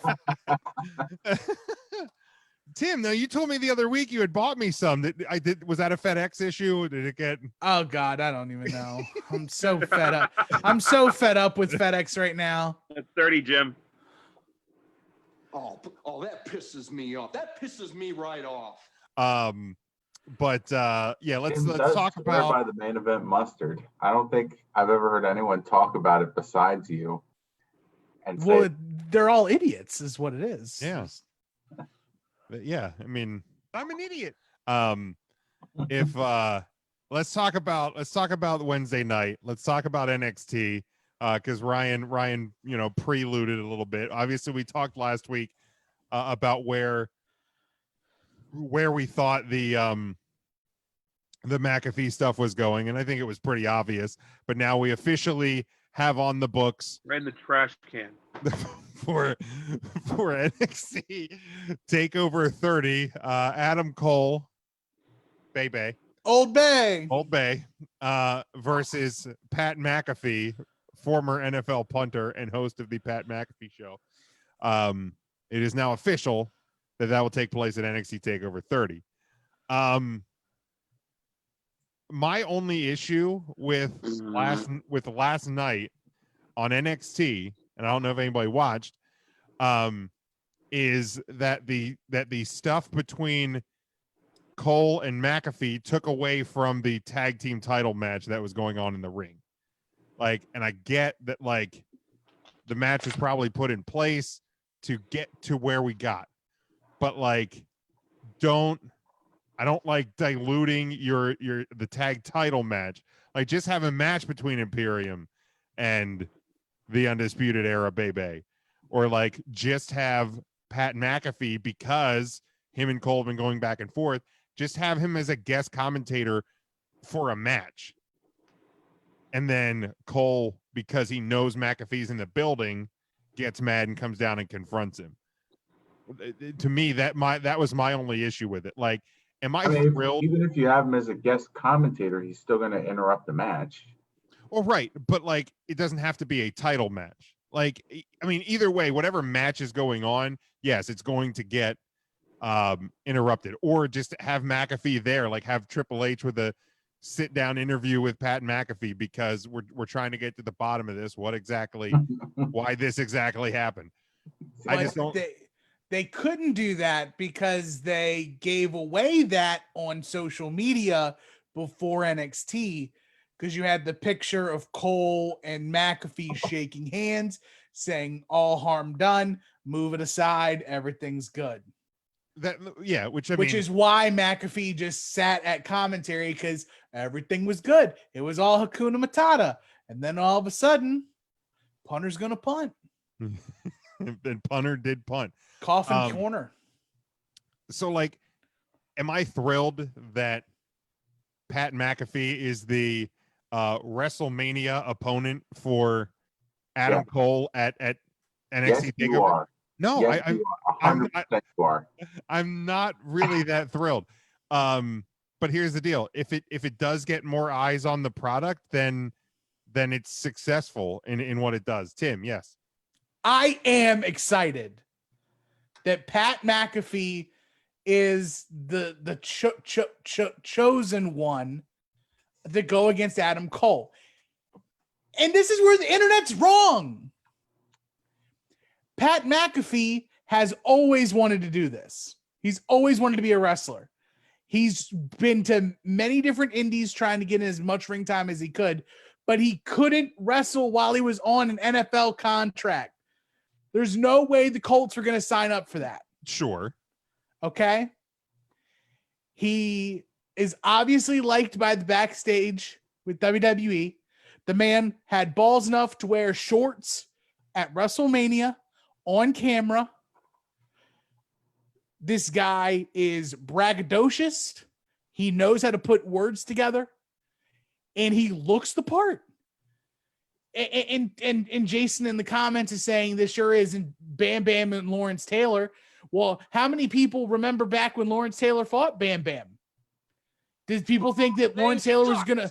Did people think that Lawrence Taylor was gonna burn down the house? No, he went out there and stole the show. People said the same thing about Floyd Mayweather when he challenged the Big Show at WrestleMania, and he over-delivered. People said the same thing about Snooki at WrestleMania, and she at least did okay. Okay. The WWE She did better doesn't than expected because we expected the literal worst. Okay, and people always expect the literal worst out of every non-wrestler who appears in a wrestling ring. Always. People thought that about Mr. T. People thought about that about, well, the only exception is Tyson Fury. Okay, that was horrible, but I believe that dealt more with Brawny Strowman's than it did Tyson Fury. Okay. Well, and to be fair, I also didn't expect much out of that either. That was about as bad as I expected it to be. But Pat McAfee is still, he's closer to the right side of 30 than the wrong side of 30, I believe. Isn't he like 30? How old is Pat McAfee actually? That's fine. 36. I would say he's no older than 36 years old. Did you just look it up, Matt? He is 36? No, Okay, let me look it up. I would say 36 years of age. God damn it. And then I would like for you to look up how old Adam Cole is. 31. Who's 31? So Adam Cole, 31, and he's 6 foot tall, and you can't teach that. Okay. Pat McAfee is 33. Okay. He just turned 33. I'm older than Pat McAfee. I am. I'm on the wrong side of 30. Okay. Adam Cole, Old Bay, is 31. 31. How tall is Pat McAfee? Okay. So Adam Cole's built at 6'2". 6 foot. Pat McAfee is 6'1". Okay, and Pat McAfee is gonna look like Andre the Giant next to Adam Cole. He does. I wouldn't say Give him Andre. some risers in his boots. He'll be fine. Sure. Okay. Anyway, people who think that Pat McAfee is going to go out there and stink up the joint, there's no way. And here's why. Adam Cole is going to be the baby face in this situation. Pat McAfee gets to be a little cocky, chicken shit punter. That's it. It's going to be great. It's going to be absolutely gret. I am definitely lukewarm about it. Well, warm up, baby, because it's SummerSlam time. It's TakeOver Triple X. There's fire in the logo. And they have a Metallica song. Moth into Flame, a song that's like 8 years old. And then from Saint Anger? No, it's from the latest album, but yeah, that was 4 years ago. What was that? Death Magnetica? No. God, what was the name of the last Metallica album? Hardwired to Self-Destruct. Hardwired, yeah. That came out. That was 4 years ago. Now, Jim, in music terms, 4 years is a long time. Yeah, it was released September of 2016. Right. Yeah. Right. Okay. I mean, yeah, it's an old song. Sure. But I mean, it works. It does work. It's very interesting. However, for a show like this, you're not going to have Adam Cole challenge anywhere near any of the titles. You're not going to put him in the ladder match. You're not going to put him for the NXT World Championship. He can't challenge Io Shirai for the women's title. Period. What are you going to do with Adam Cole? You're going to not have your biggest star on TakeOver 30? So you put him in a high-profile matchup with literally anyone else. Shawn Michaels' last match was in Saudi Arabia. Ooh, yeah. Remember that? Yeah, I don't want to. Episode 4 of The Last Ride on the award-winning World Wrestling Entertainment Network. I don't want to remember that match. Don't make me remember that match. But again, if it gets more eyes on the product, and I mean, the closer we get to it, the probably you're going to see probably more discussion about it on ESPN. I mean, Triple H was on ESPN this morning, talking about it. So if it gets more eyes on the product, then it does its job. And if the match is better than I expect it to be, then good. That's good. I hope it is better than I expect it to be. We'll see. Again, I'm lukewarm on it now. But a couple weeks out, we'll see where it goes. Any other thoughts on the match of the year? It seems amazing to me that you in one breath are going to call Adam Cole the greatest thing that NXT has, and then be okay with him wrestling a goddamn punter. No, insane. I'm stopping you there. I'm stopping you there because 4 fucking years ago, you were okay with AJ fucking Styles wrestling Shane McMahon at WrestleMania. So this is what you get, Ryan. This is on you. It's all Hey! Kobe. Get what you deserve. Kobe. So I just screamed Bebe, and my girlfriend in the other room just went, "What?" When your girlfriend's not a wrestling fan. That's fantastic. Ryan, go ahead, rebut what Matt just said. Shane McMahon, who at least has some footing in the professional wrestling world, wrestled a match with a story attached. Pat McAfee is the punter, and he talks on a TV show. He has 1.8 million Twitter followers, so we're getting eyes on the product. I see it, Tim. I'll get to you. I guess Karl Malone was busy. Karl Malone doesn't want to try to wrestle anymore. I guess Jay Leno was busy. Jay Leno couldn't make it out and wrestle this time. Does everybody forget how the WWE just got burned by Rob Gronkowski and the shit show that was? Let's do it with Pat McAfee. Why not? They are on toe. Pat McAfee's not even near the level of Rob Gronkowski. Not near the level of the popularity of Rob Gronkowski. And you, Tim, have the audacity to expect more out of Rob Gronkowski than you do Tyson Fury, an actual combat McAfee? Sport fighter? You mean Pat in McAfee? a simulated combat sport like pro wrestling? Yes. You expect more out of Pat friggin' McAfee. Yes. And here's why. It's insane. So everyone here, at least you, think that this angle with Pat McAfee and Adam Cole has only been going on since the Pat McAfee show like 2 weeks ago, when Pat McAfee kept talking about it. Literally since Pat McAfee first made any sort of appearance in NXT at an NXT house show 4 years ago, or when Adam Cole debuted, he's always had some shit to say about Adam Cole. And every time he's on the kickoff shows for NXT takeovers, he's talking that shit about Adam Cole, how Adam Cole can't win, how Adam Cole can't do him by himself. But Adam Cole kept doing it time and time again and became the longest running NXT champion of all time. And now that he's not the champion, Pat McAfee feels like he's finally vindicated and he can say that. And Adam Cole's finally at the point where he's like, you know what? Shut the fuck up, Pat. They're not going to for real fight because there's no real beef. Let them fake fight in the ring. Shush.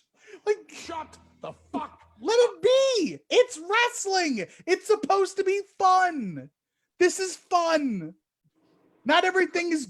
You want to watch grapple fucking? Then watch Timothy Thatcher versus Oni Lorcan 9 times in a row. I like my sports entertainment with a little entertainment. Yeah, grapple effing. I would have to find that. All this aside, this is an absolute joke. I just wanted to point out that it's on the same level. But why is it a joke? That's my question. Because it is Adam Cole. Why is he stooping to this level? Story aside, same with AJ Styles. Why is he putting up with Shane McMahon in a big spot like this? Story purposes aside, like, you still want your best in your company to go against the best, not to like go down to this dog and pony show. I mean, I would argue it's similar to the same reason why you put Seth Rollins in the ring with Dominic Mysterio, because they're the people that can have that match and not have it be bad. I don't hear a single person talking that talk. Like because Dominic Mysterio is like he's actually trained. He's Rey Mysterio's son. I mean, to be fair, we don't know to what degree Pat McAfee has trained in the ring. Okay, if Seth Rollins was wrestling like Michael Strahan, I would have the same problem with it. Like it would be a joke. It's below what Seth Rollins brings to the ring. It's below what Adam Cole does in the ring. Like personally, would I rather see Adam Cole face another superstar on the NXT roster at the WrestleMania of NXT? Yes. However, like if you're going to do this for the WrestleMania of NXT, it's the biggest show to date. It's TakeOver 30. It's the anniversary one. It's SummerSlam weekend. This is your biggest, usually your biggest show of the year. Obviously, unfortunately, you're in a shitty circumstance with empty arenas and all of that. So if you're going to do this spot here, it is similar to the example you're giving, the AJ Styles and Shane McMahon at WrestleMania. But Adam Cole is good enough to be that guy. Like, so again, I'm not thrilled about it, but I'm not throwing it off the freaking, I'm not throwing it off the boat.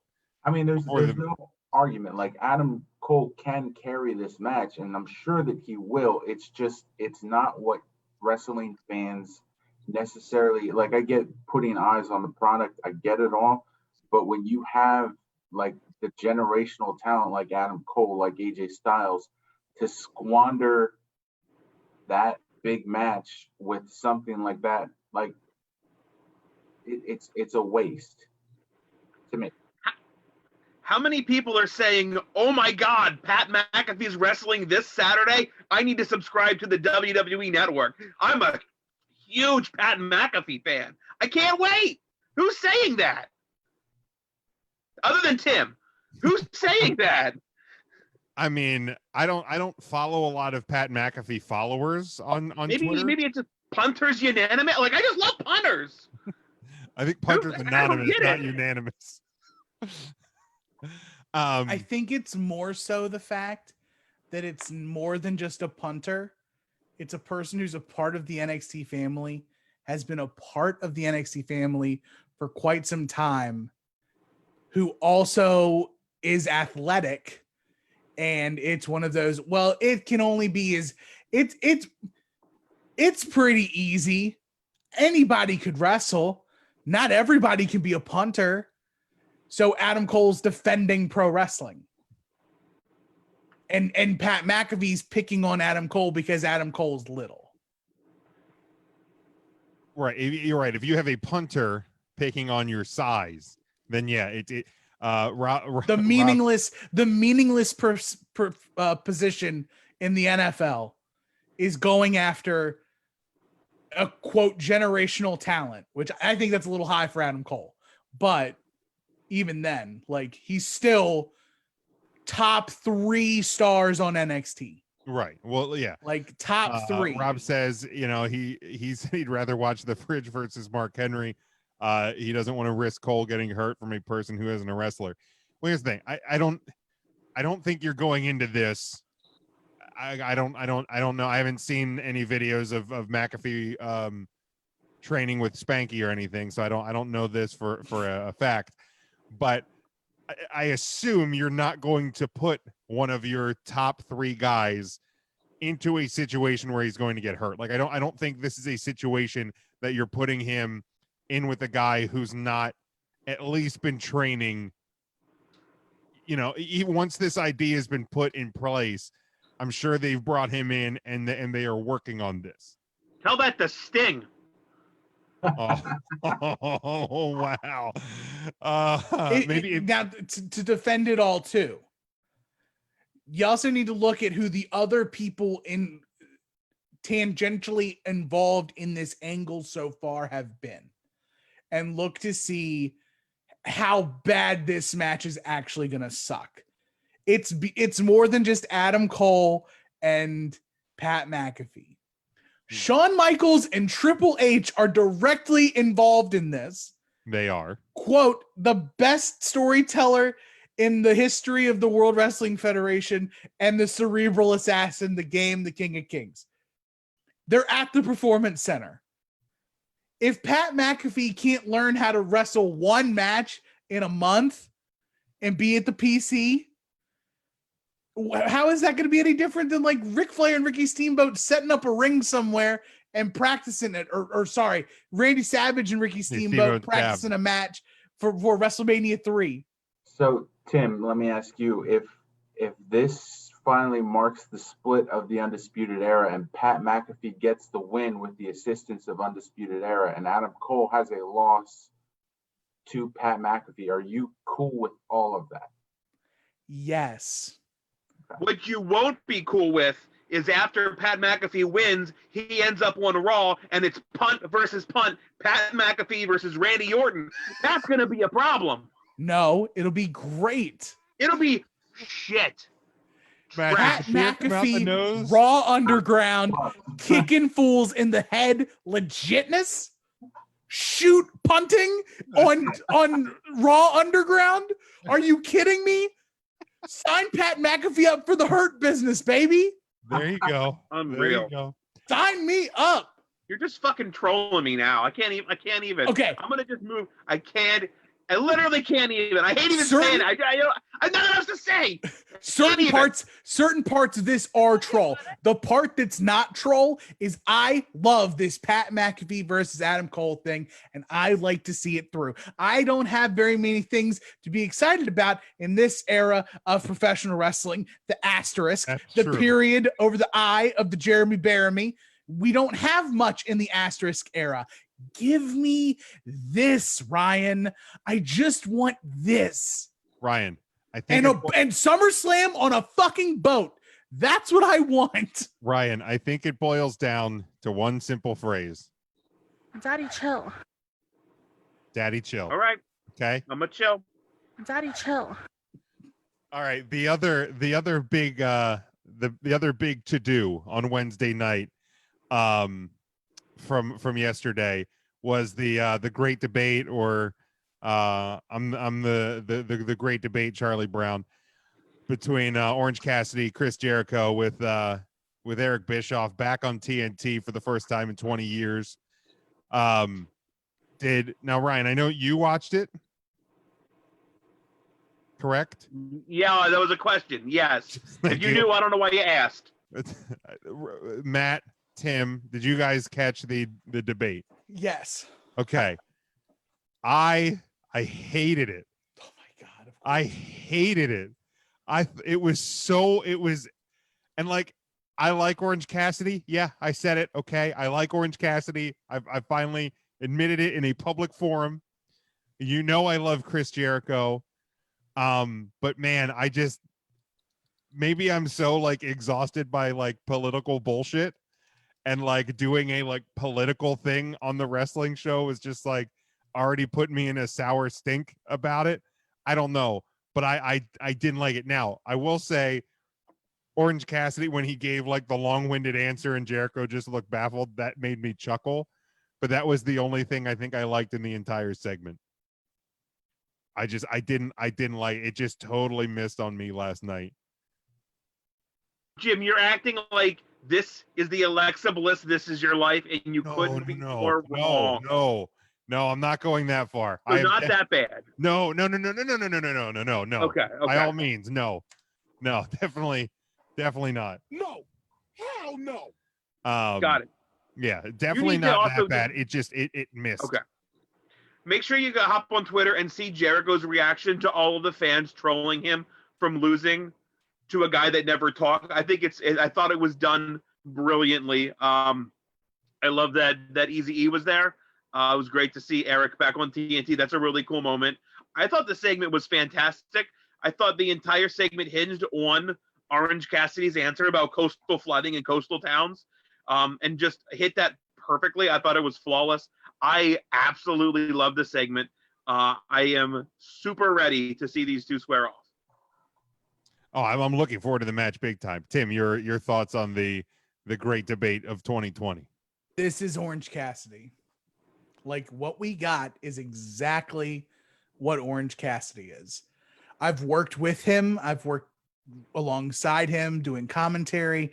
I've seen him in the ring. Like, this is as close as we're going to get to actually Orange Cassidy. And like, what he is in this era of wrestling is, I think, more than just the coastal flooding thing. But when he like basically he doesn't answer the question why fans like Orange Cassidy, but then he's quick to answer why this is the most important match to him. Like, to me, that's Orange Cassidy. He doesn't care about the fan. Like, he cares about the fans, but he's like, okay, cool. Like, whatever. Hey, cool. But then when he thinks Jericho's going to downplay him some more, he's really quick to tell him, hey, I'm going to be the guy who's going to beat you. Like, I'm beating you now. I don't even talk. He's really good at wrestling. I'm really looking forward to when Orange Cassidy pins Chris Jericho on Dynamite. Yeah, Tim, I mean, the match should be great. I think, Tim, you're absolutely right. What we saw was exactly verbally how he wrestles. Hands in the pocket, real nonchalant, not a big deal. Turns it on, really gets going, and can actually wrestle. I can wrestle. So great call, saying like verbally, this is what we see every week with Orange Cassidy. Just was able to verbalize it this week, and I don't know how else you would have gotten that out of Orange Cassidy, not going this route. Right. Because I mean that's fair. The most we got out of OC the last time was them saying, like him saying, Jericho, I'm gonna try this time. I can see and agree with that statement, Ryan, that you probably don't get that out of Orange Cassidy unless you do that kind of a forum. But yeah, I don't know. It definitely just missed with me. Maybe if they had more NFL players, you'd have gotten it. Maybe. I'm not sure. I'm not totally sure. More ex-WWE guys. Well, maybe. I mean, you had Eric Bischoff, but he was kind of WCW. He was more WCW, so I don't know. Maybe that soured me but WWE beat WC, whatever. It just, I don't know. It missed.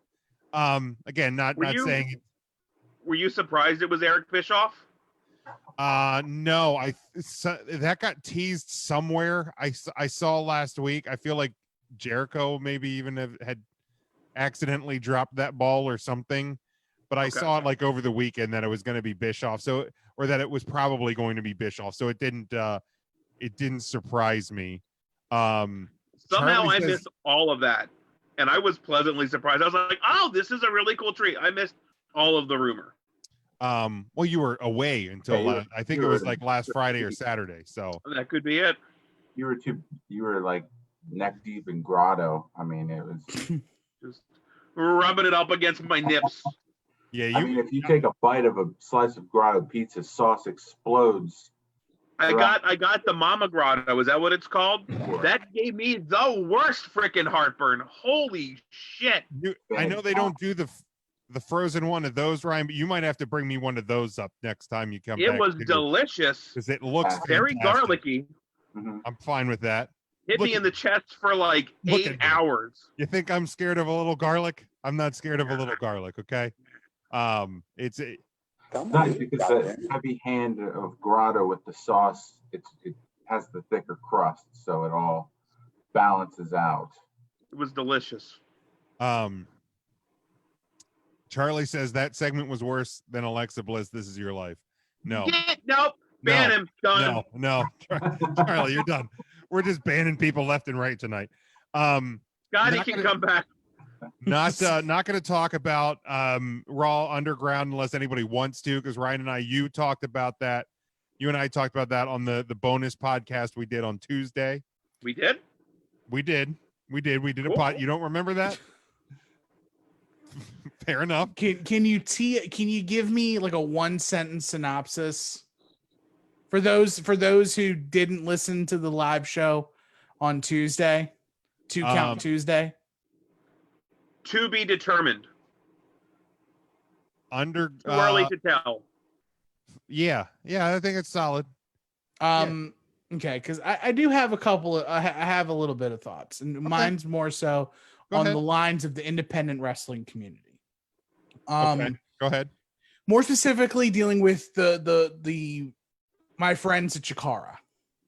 A lot of people on the internet, as soon as they saw Shane McMahon in an empty ring with no ropes in a dark area, they immediately connected it to a thing that Chikara created in its last year of iteration called the Crucible, which was a really unique, interesting, independent wrestling storyline.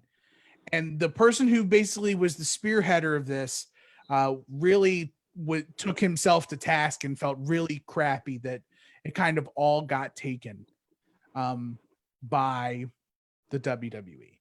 And to that, I'll say this. Yes, it sucks, but there's an old adage that says there's nothing new under the sun. Like, I mean, I'm not one to downplay anybody's personal experiences, but I've had some of my ideas taken by WWE. Like a month before MVP debuted, I had my idea in a wrestler who was corporately sponsored and was basically the embodiment of the NFL wide receiver who was a diva, but he was a big millionaire and like all that stuff. And then MVP shows up. But also the no ropes dark area thing is Bloodsport. It's literally like, right. It's even that idea has kind of been done. There's more to it than what we know. We don't know exactly what it's going to be yet, but I'd like for it. I'd like to see more of it. I'd like to have seen. I would have liked to have seen the whole last hour of Raw been dedicated to the Underground, as opposed to cutting back and cutting away and cutting back and cutting away. Even if you don't want to have it be the whole hour, have it be the last half hour. Like take it over at 10:30. Because like, I mean, I think as we talked about, Ryan, it was I think it was like the last 15 minutes, like total of the last hour was dedicated to Raw Underground. So just the only problem with doing the final half an hour is if it's not your cup of tea, you click off and you miss those viewers. So if you go back and forth, you have to sit through it if you want to just finish Raw. Also, though, how interesting would it have been for the whole last hour to been Raw Underground, and Shane McMahon does his tease at 9:30, and it's also related to the wrestlers who are backstage at Raw. It's like, hey, Raw Underground starts in 30 minutes. Come see what it's all about. And then the Viking Raiders show up and Eric's looking for a fight. And Dolph Ziggler swings through and sees the end of a fight. And he wants some. And you actually show, I forget what his name, what they called him, but Babatunde. Dabba-Kato. You have Dabba-Kato show up and Shane's like, somebody's got to fight him right now. And then the Hurt Business, like what they did with the Hurt Business is exactly what I wanted, like a whole hour of Raw to be. Them find out what it is for next week. Yeah, they find out what it is. I also saw somebody compare WWE or Raw Underground to live action Def Jam Vendetta, the video game. Okay. Where that would be pretty cool too. But like, I still want more.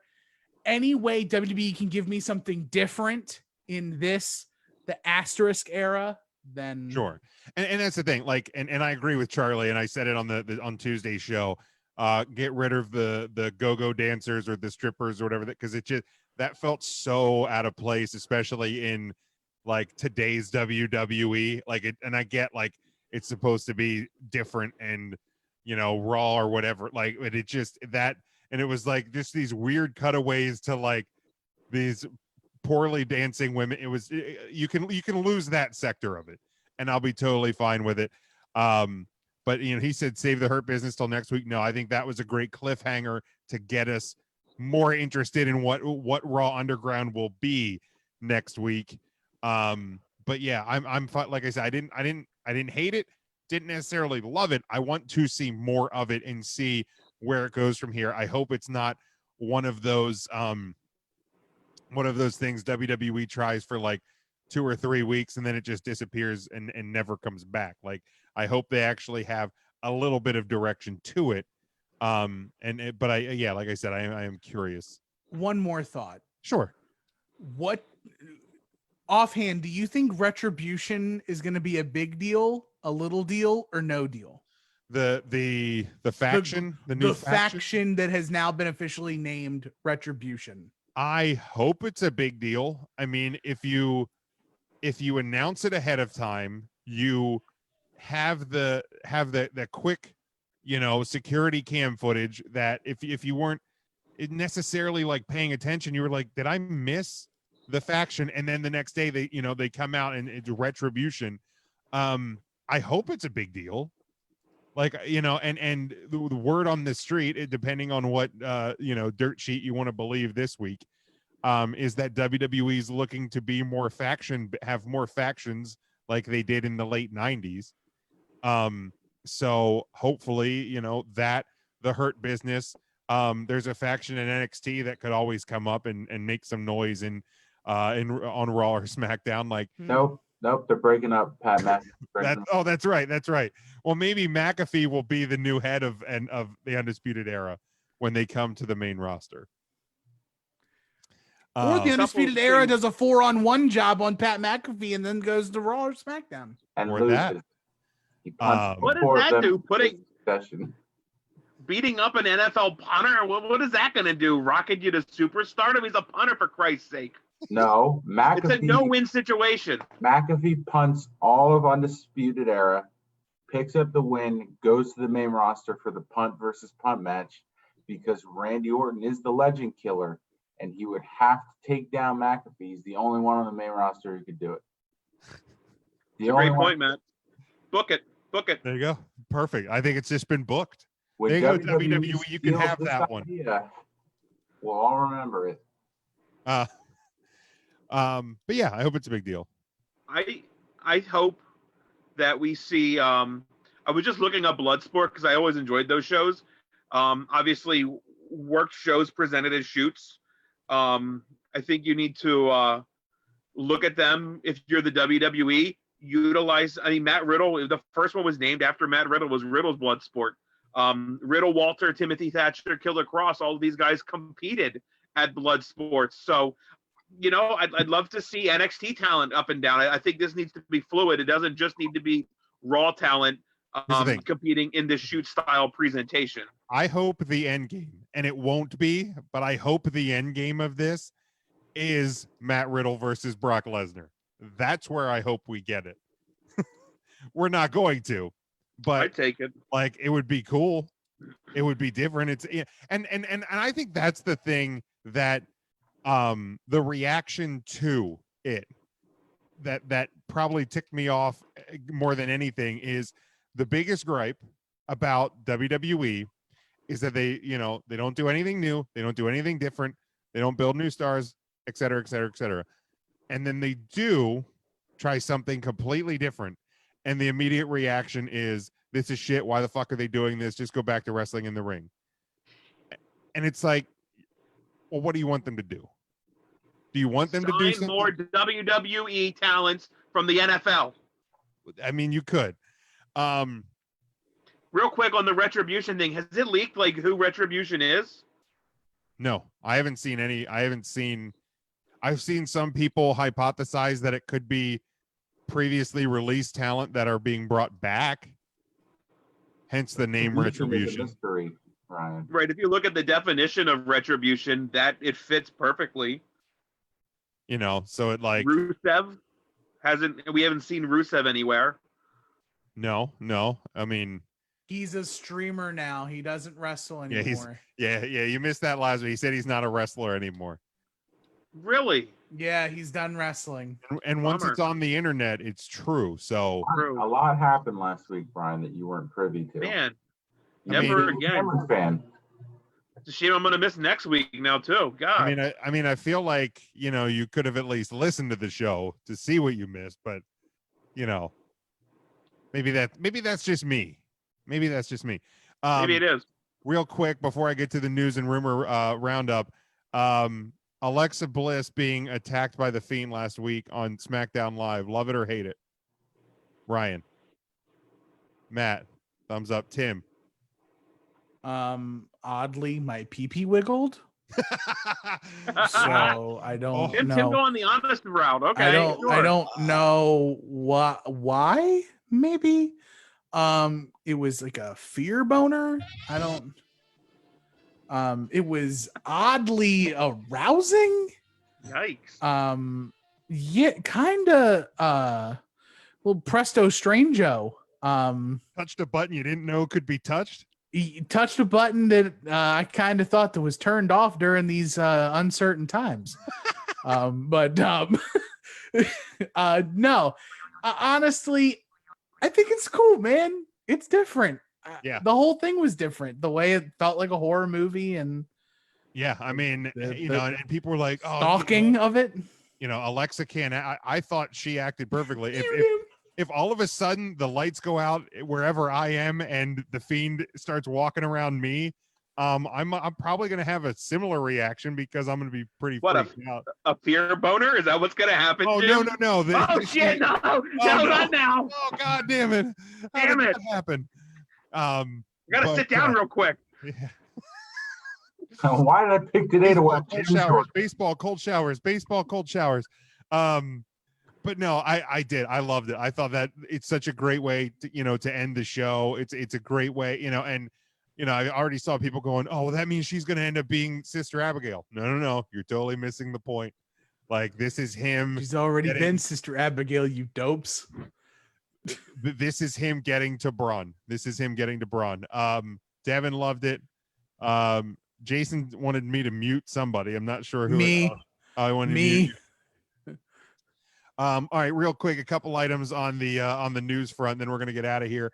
WWE reportedly may have found a location to host SummerSlam 2020. Per Dave Meltzer on Wrestling Observer Radio, they are looking at Atlantic City, New Jersey. Vince McMahon is reportedly sick of holding big events in the Performance Center. New Jersey, which is it is an odd choice. New Jersey Governor Phil Murphy recently reduced the maximum number of attendees of indoor events from 100 to 25, but up to 500 people can be at an outdoor event, given that social distancing can be observed. Recent reports, as we covered last week, suggested WWE plans hosting SummerSlam in an unconventional location with beaches and even boats brought into the conversation. Obviously Atlantic City, you know, beaches, boardwalks, things like that there. No official announcement has been yet. I still would love it on a boat.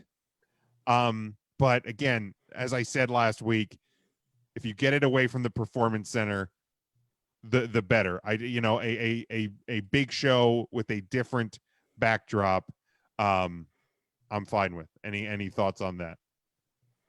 Yeah, I feel like Vince watched that goddamn Leo Rush kid that we just got rid of wrestle with GCW and have this great epiphany that they can do something on the boardwalk. I think you can do it on the sand in New Jersey. Really long beaches. If you've never been to a Jersey Shore, I mean, long ass beaches. They've got like roller coasters running down them. They're so long, super long, like a spaghetti noodle almost. That you could do it on the sand. Ocean City used to have the Mountain Dew like skateboard and flippy do tour right on the sand. They built stuff on it. It gave a really cool backdrop of like the boardwalk behind it. So visually, we could do something really, really cool here. I feel like if you put it on the boat, people are going to bitch that AEW did it first. I mean, people are gonna, if you put it on a beach, people are gonna bitch that WCW did it first. That's a great point. You know what I mean? Or that GCW just did it. Like, there's no great answer here. But like, if you do it at the Performance Center, people are going to bitch that you're doing another Big Four show in the Performance Center. So let's do it on top of Titan Tower. That's what I said. I said it last week. I will say it again in front of Cinderella's castle in Disney World. Do it, Vince. Just do it. That's never been done. That has never been done. I do know that. When I think of wrestling, I think of punters and Cinderella. Sign me up. Hey, whatever floats your boat, brother. All right. Of course, Matt Cardona, aka Zack Ryder, made his AEW debut last week, in-ring debut yesterday. And last week it was reported his deal with the company was short-term, possibly only for a few months. In an interview with Sportskeeda, he clarified that he is on a short-term deal, at least at the moment. He said, yes, so there's a couple appearances, a few appearances right now. But listen, I'm not here for a little vacation. I'm here to win the TNT title, the AEW title, to get all those action figures. I'm here because I want to be here. We'll get there. Just stay tuned. You know, it didn't matter to me that he was on a short-term deal. Like, even right now, if companies don't want to sign guys to long contracts, they just want to bring in talent, you know, on a week-to-week or a couple-week basis, that's fine. Like, you know, do what you can during this era, especially when, you know, with AEW, when you had the open challenges with indie talent and stuff like that. I don't think you need to sign Matt Cardona to a 5-year deal or something. Yeah, it's fine. Exactly. Yeah. You know, the radio silence dude. Yeah, that guy, I guess. Who the hell is this? Yeah, it didn't bother me that it was a short-term deal. Any thoughts on Cardona? I mean, I thought that the match was fine last night. I think he's jacked. Definitely jacked. Absolutely jacked. Looks big compared to a lot of the people in that. And it's weird he's got pyro. Yeah, well, that's so much pyro. Yeah, that's weird. I mean, it's a Cody rub, I guess. Sure. But yeah. Why wouldn't you do pyro though? You can do pyro. WWE cannot. I would give everybody pyro, right, but to stand out. But not everybody has it. So why would Matt Cardona have it? He's a big deal. He was the hottest free agent, Jim. Weren't you listening? No, I wasn't. All right, just a couple more things here. AEW. What has Zack Ryder done to you? WrestleMania 32. He left WWE. That's what he did. That was the best moment of that WrestleMania, and you know it. I mean, he could hear his music, Jim. He could hear his music playing. I still hate that moment. AEW, TNT's parent company Warner Media put out a press release on Monday confirming AEW's Dynamite schedule will be changing in the coming weeks to accommodate the NBA season. The August 19th episode of Dynamite will be moved to Saturday, August 22nd at 6 p.m. The August 26th and September 16th episodes will both be bumped one day later to August 27th and September 17th. Worth noting, the first moved episode will now run head-to-head with NXT TakeOver 30, which, of course, is on the WWE Network. So, yeah, I mean, this was bound to happen. TNT runs basketball on Wednesdays during the playoffs, so no surprise this has to happen. I'm fine with it, but I'm curious as to what is airing on the August 20th on TNT, that you didn't just move them all to Thursdays, or if the move to Saturday the 22nd was specific. But yeah, is what it is. NXT got McAfee. They had to do something. There you go.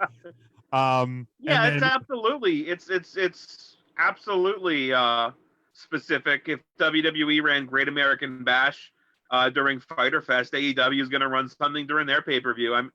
I was wondering why it doesn't look good to be moved to two different nights, but it makes sense when you compare it to TakeOver, and it's a free thing, and they're going to do something really, really big to make sure that you sit and you watch whatever they're running with whatever WWF stars that might be there, or NFL stars, or MLB stars, or maybe Wayne Gretzky will come out. Who the hell knows? Maybe, you never know. And then finally, this of course yesterday, what was making the rounds. Ex-WWE superstar Marty Jannetty may have confessed to murdering someone when he was 13 years old in a bizarre social media post, and now cops are investigating. This is from TMZ. The former member of the Rockers told a story on Facebook about trying to buy weed from a man who worked at a bowling alley in his hometown. Part of the post said, "I was 13 working at Victory Lane's bowling alley buying a weed from a gay slur that I will not say that worked there, and he put his hands on me. He dragged me around the back of the building, and you already know what he was going to try to do. That was the very first time I made a man disappear. They never found him. They should have looked in the Chattahoochee River." Jannetty, who's now 60, the alleged incident would have taken place around 1973. The Columbus Police Department in Georgia commented. They said, "We're going to look into this. The first step will be seeing if we have any missing persons or unidentified remains cases that match the limited information in the post." The police department does note that there are several current active homicide investigations underway. They'll have to remain the priority, so it's not like all hands are on deck. But look, dude, like Jannetty has had his issues over the years. They've been documented. I never really thought that I would wake up to see him potentially confessing to killing a guy at age 13. Like, as if 2020, even from just a wrestling standpoint, couldn't get any weirder. Here's Marty Jannetty confessing to this potentially on Facebook. Crazy. It wouldn't, at the age of 13, wouldn't this be considered a self-defense? I don't know how murder would come up in this if the allegations are true, and who knows? I mean, how much time has passed? If I don't even know if statutes of limitations even I don't know to these types of crimes apply. I have no clue, but I don't know if it was a defense thing. I don't think Jannetty has much to worry about, other than he said like multiple. It almost indicated him that he's killed multiple people. Right. The first time he made somebody disappear. Right. Yeah. That's wild. Yeah. Pretty crazy. Tim, Matt, any thoughts?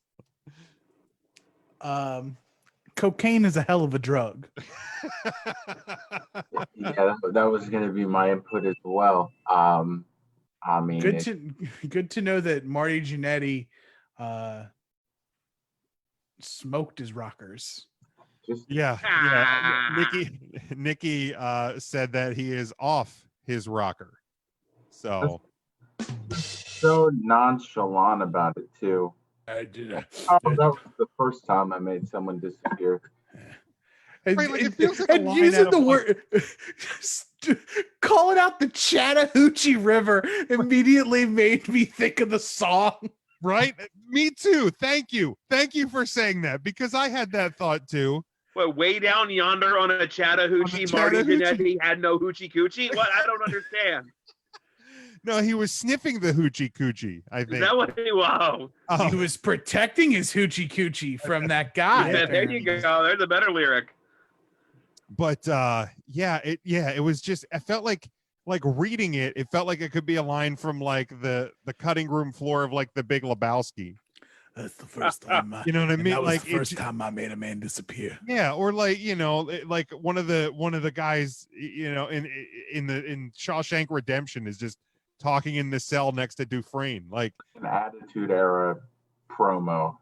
Yeah, like it's just I was like, and it was so early in the morning that it popped off. Like it was like I wake up and I'm just going through my morning like scroll through Twitter routine, and I'm like, let's see. Oh, what the fuck is this? Okay. Dude, imagine if you were that chick he was originally just talking about. Right. It was pointed at some woman, like like she's next to get back to her about like how she wronged him worse than this guy he killed at the age of 13. Allegedly killed at the Allegedly. This is allegedly still. He could be. You know what it could be, guys? What's that? This could actually be the first factual sighting of known magic. Maybe he's a wizard and actually made a person disappear. That's fair. True. Yeah, that is fair. I didn't think that. No, I didn't. David Blaine. What's the Chris guy? Chris Angel. Chris Angel. Yeah. You know what? I let my drug addict bias get in the way here. Yeah, he could just be a magician. Maybe his drug use helped him find the soothsaying ways of dark magic. Maybe he made the people disappear, and then he started doing the cocaine, and now he can't remember how to bring it back. He does the cocaine to forget. Yeah, like he forgets how to bring him back, and he's haunted by it, so he does the cocaine to forget. But I mean well, I guess we'll try to keep a watch on the legal life of Marty Jannetty as this plays out. But I got nothing else. I don't know if anybody else got nothing else. Otherwise, we're gonna wrap this thing up. Anybody? All right, Matt, let them know where they can follow you. And I know the Sixers are probably going to break your heart here. So where can people follow you? Annual thing, injuries in the 76ers. Quarantine be damned. They'll stay consistent. So you can follow me on Twitter. It's at 3CT, the letter A, Philly, as in Philadelphia, the number 8. I'll try to tweet more about the Flyers and that big win over the Capitals today. I'll throw a few tweets out about that. The YouTube page, we have Gabby Ortiz. I was ready to mute you, but you're going to plug the show.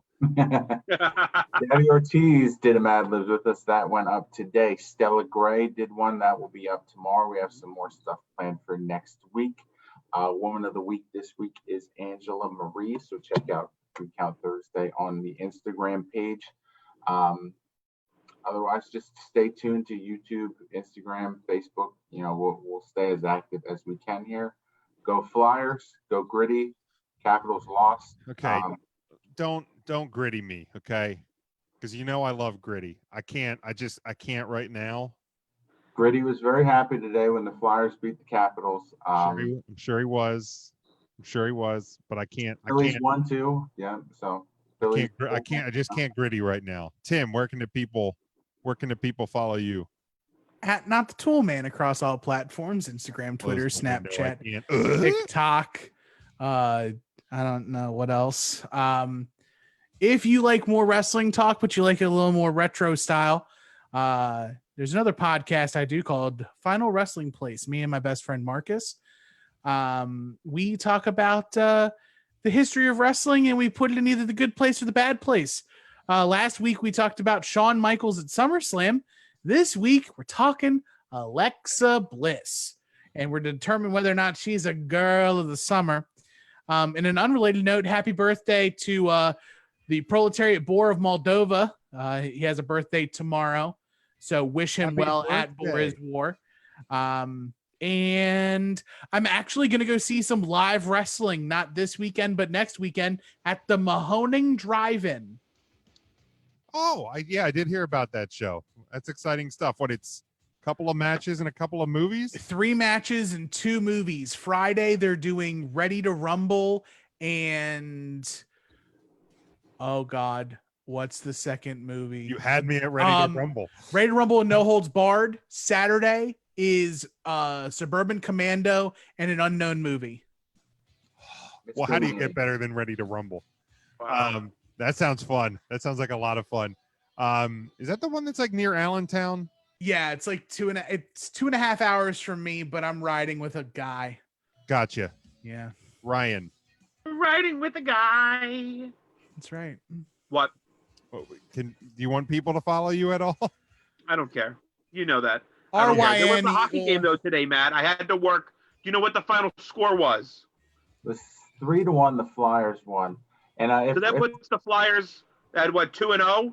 2-0. Capitals have lost both games, I think. 0-2? So, Is that what I Oh, wasn't and sure. who? Yeah. Oh, and who? That's all right. These games, they matter, but they don't. I will also say, since Ryan doesn't want to plug himself here, we are planning to do a watch along on the YouTube very soon of a Boy Meets World episode, where Peter and Jake the Snake make an appearance. So stay tuned for that, as well as it will be a fun watch along. Yeah, I'm excited. I'm in on that one for sure. Follow... I will now tweet all things Flyers for the next 24 hours, RYN, and then the word Eagle, RYNEAGLE. Follow me, everything Flyers from now and 24. I will send one tweet, that means, but I will do it between now and 24 hours from now. Perfect. You can follow me at Big Jim Sports. Make sure you're following the show at 3 Count Thursday, Facebook, Twitter, and Instagram. Go to 3countthursday.com. Make sure you are subscribed to... What bobblehead is that? Oh, this is Hank Moody from Californication. Oh, nice. Make sure you're subscribed to both the 3 Count Thursday podcast feed as well as the Hot Tag podcast feed, where we put our best segments out each and every week. Make sure you go to Home Network, ngscsports.com, buy our merchandise, our Patreon page as well, and much more. It's all right there at the newly redesigned 3countthursday.com. Until next week, stay safe, stay smart, go for the pin, and wear the mask. It's that easy. Take care, guys. Go Flyers!